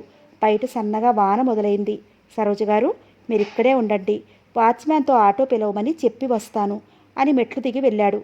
క్షణంలో ఆటో వచ్చింది. రండి అన్నాడు మురళి. ఎందుకులేండి, నేను వెళ్ళిపోగలనంది సరోజ. అలా అనకండి, రోజులు అసలే బాగోలేవు. నేను రావడం మీకు ఏమైనా అభ్యంతరం అయితే చెప్పండి, మానేస్తాను. అప్పే అదేం లేదు, మీకు శ్రమ అని అంది తడబడుతూ. మీరు మరోసారి అలా అంటే బాగుండదు. శ్రమ అనుకుంటే నేనెందుకు వస్తాను? సరోజ ఇక తర్కించలేదు. ఇద్దరూ ఆటోలో కూర్చున్నారు. ఉన్న కొద్దీ వాన పెద్దదవుతోంది. దానికి తోడు చలిగాలి రివ్వును కొడుతోంది. వర్షపు ధారలు ట్యూబ్లైట్ల వెలుగులో వెండి తీగల్లా మెరుస్తున్నాయి. అంత చక్కటి వాతావరణంలో ఆటోలో వెళుతుంటే సరోజ మనసు ఎప్పుడూ లేనంత ప్రశాంతంగా ఉంది. ఇప్పుడు ఇంటికి వెళ్ళి వంట చేసుకోవాలేమో అన్నాడు మురళి. అవునండి, మా ఫాదర్ నా కోసం ఎదురు చూస్తూ ఉంటారు. 15 గంటలో ఆటో సరోజ ఇంటి ముందు ఆగింది. తను దిగిపోతూ, మీరు కూడా రండి, మా ఫాదర్కి పరిచయం చేస్తాను అంది. అబ్బే, ఇప్పుడు కాదులేండి, ఈసారి తీరుబడిగా వస్తాను, గుడ్ నైట్ అన్నాడు మురళి. సరోజ థ్యాంక్స్ చెప్పబోయి మళ్ళీ అతనికి కోపం వస్తుందేమోనని మానేసింది. ఆటో కదిలింది. సరోజ ఇంట్లోకి వచ్చింది. హాల్లో కూర్చుని పుస్తకం చదువుకుంటున్న వెంకట్రావు కూతురుని చూసి, ఏమ్మా ఇంత ఆలస్యమైందే అని అడిగాడు. ఆఫీసులో పని ఉండిపోయింది నాన్న. వర్షం వస్తున్నట్లుంది, తడిసావా తల్లి? లేదు నాన్న, ఆటోలో వచ్చాను లోపలికి వెళుతూ జవాబిచ్చింది. మురళి గురించి చెప్తావా అనుకుని మళ్ళీ ఇప్పుడే ఎందుకులే, అతడు తమ ఇంటికి వచ్చినప్పుడు పరిచయం చేయొచ్చు అనుకుంది. బట్టలు మార్చుకుని వంటిట్లోకి వెళ్ళి స్టవ్ వెలిగించి బియ్యం పడేసింది. నీ ఫ్రెండ్ నుంచి ఉత్తరం వచ్చిందమ్మా. తండ్రి పిలుపుని విని లేచి వెళ్ళింది. వెంకట్రావు పుస్తకంలో నుంచి ఉత్తరం తీసి కూతురికిచ్చాడు. ఫ్రమ్ గిరిజ అని చూస్తూనే సరోజ ఉత్సాహంగా చింపింది. డియర్ సరోజ, నీ దగ్గర నుంచి ఉత్తరం వచ్చి చాలా రోజులైంది. నీకు ఉద్యోగం వచ్చిందని రాశావు అంతే. మళ్ళీ కబుర్లేమీ రాయలేదు. ఆఫీస్కి వెళ్తున్నావా? ఆ వర్క్ ఎలా ఉంది? అక్కడ విశేషాలేమిటి? ఈ పల్లెటూళ్ళలో అసలేమీ తోచకుండా ఉంది. నీ ఉత్తరాలే నాకు రిలీఫ్. అన్నట్లు ఒక ముఖ్య విషయం, బావకి ఉద్యోగం వచ్చింది. వెంటనే ఉత్తరం రాయి, లేకపోతే నీకు నాకు రామ్ రామ్. గిరిజ. సరోజ నవ్వుకుంటూ ఉత్తరం మడిచి కూరల బుట్ట ముందుకు లాక్కుంది. సరోజ బీకాం చదువుతుండగా గిరిజ బిఏ చదివేది. వాళ్ళిద్దరికీ 3వ సంవత్సరంలో పరిచయం కలిగింది. ఆ పరిచయం కూడా చాలా విచిత్రంగా జరిగింది. గిరిజ పరీక్ష ఫీజు కట్టడానికి డబ్బు తెచ్చింది. అది పుస్తకాల మధ్యలో పెట్టడం వల్ల ఎక్కడో జారిపోయింది. ఆఫీస్ దగ్గర ఫీజు కట్టాలని చూస్తే డబ్బు లేదు. గిరిజ కంగారు పడింది. ఆ రోజే చివరి రోజు. ఫీజు కట్టకపోతే ఇన్నాళ్ళ చదువు వ్యర్థం అవుతుంది. ఇంటికెళ్ళి తీసుకొద్దామనుకుంటే తను మామయ్య వాళ్ళ ఇంట్లో ఉంటోంది. ఇప్పటికిప్పుడు 150 తెమ్మంటే మామ ఎక్కడి నుంచి తెస్తాడు? అసలే సంసారం గడవటమే కష్టంగా ఉంటుంది వాళ్ళకి. గిరిజకి ఏం చేయాలో తోచడం లేదు. కళ్ళల్లో నీళ్లు తిరుగుతున్నాయి. ఎవరికి వాళ్ళు వింతగా చూస్తున్నారే గాని ఏమీ పట్టించుకోవటం లేదు. అందరిలో ఉన్న సరోజకు అమ్మాయిని చూస్తే జాలేసింది. దగ్గరికి వచ్చి ఓదార్చి అసలు విషయం తెలుసుకుంది. ఫీజు కట్టగా తన దగ్గర 50 మిగిలాయి. మిగతా డబ్బు తనకు తెలిసిన వాడిని అడిగి తెచ్చి గిరిజ ఫీజు కట్టేసింది. సరోజ చేసిన సహాయానికి గిరిజ ఉప్పొంగిపోయింది. ఆ క్షణంలో ఆమె తనని కాపాడటానికి వచ్చిన దేవతలా కనిపించింది. ఎలా కృతజ్ఞతలు చెప్పుకోవాలో అర్థం కాలేదు. తండ్రి దగ్గర నుంచి డబ్బు తెప్పించి సరోజ దగ్గరికి వెళ్ళిస్తూ, సరోజ, మీ రుణం ఎలా తీర్చుకోవాలో తెలియడం లేదు అంది. సరోజ నవ్వేస్తూ, డబ్బు ఇచ్చేస్తున్నారుగా, ఇంకా రుణం ఏమిటి అంది. అది కాదండి. గిరిజకి ఎలా చెప్పాలో తోచలేదు. గిరిజ, ఇంకేం చెప్పకు. నాకు ఇటువంటివి గిట్టవు. పోనీ ఒక పని చెయ్యి. నేను ఎప్పుడైనా ఏదైనా కష్టంలో ఉన్నప్పుడు నీకు చెప్తాను. అప్పుడు నువ్వు నాకు సహాయం చేసి బదులు తీర్చుకో అంది. తప్పకుండానండి. కావాలంటే నా ప్రాణాలు కూడా ఇస్తాను అంది గిరిజ ఆవేశంగా. ముందు ఈ అండీలతో నా ప్రాణాలు తీస్తున్నావు, అవి మానేయ్. గిరిజ కూడా నవ్వేసింది.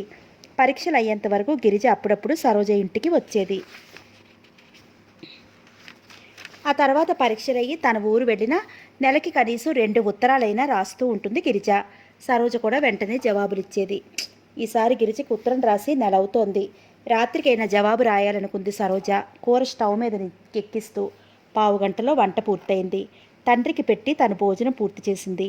వంటిల్లు సర్దేసి గదిలోకి వచ్చి గిరిజకి ఉత్తరం రాయడానికి పెన్ను కాగితం తీసుకుని కూర్చుంది. ఆఫీస్ విషయాలు రాసింది. మురళిని గురించి రాద్దామా అనుకుని కూడా ఏం రాయాలో ఎలా రాయాలో తోచక మానేసింది. చివర్లో అనసూయను గురించి రాసి ఉత్తరం ముగించింది. లైట్ తీసేసి పక్క మీద వాలింది. కళ్ళ ముందు మురళి బెదిలాడు. మురళి ఎంత అందంగా ఉంటాడు. అతను మాట్లాడుతుంటే ఇంకా ఇంకా వినాలనిపిస్తుంది. ప్రొద్దున కనుక అతను సమయానికి రాకపోతే ఆఫీస్కి వెళ్ళలేకపోయేది. సాయంత్రమైనా అతడు తన పని అయ్యేంత వరకు ఉండి ఆటోలో దింపాడు కనుక సరిపోయింది. లేకపోతే ఎంత ఇబ్బంది పడేది. అయినా తనంటే అతనికి ఎందుకంత అభిమానం? ఏవేవో ఊహలు చేయబోతున్న మనసుని బలవంతంగా నొక్కిపెట్టింది.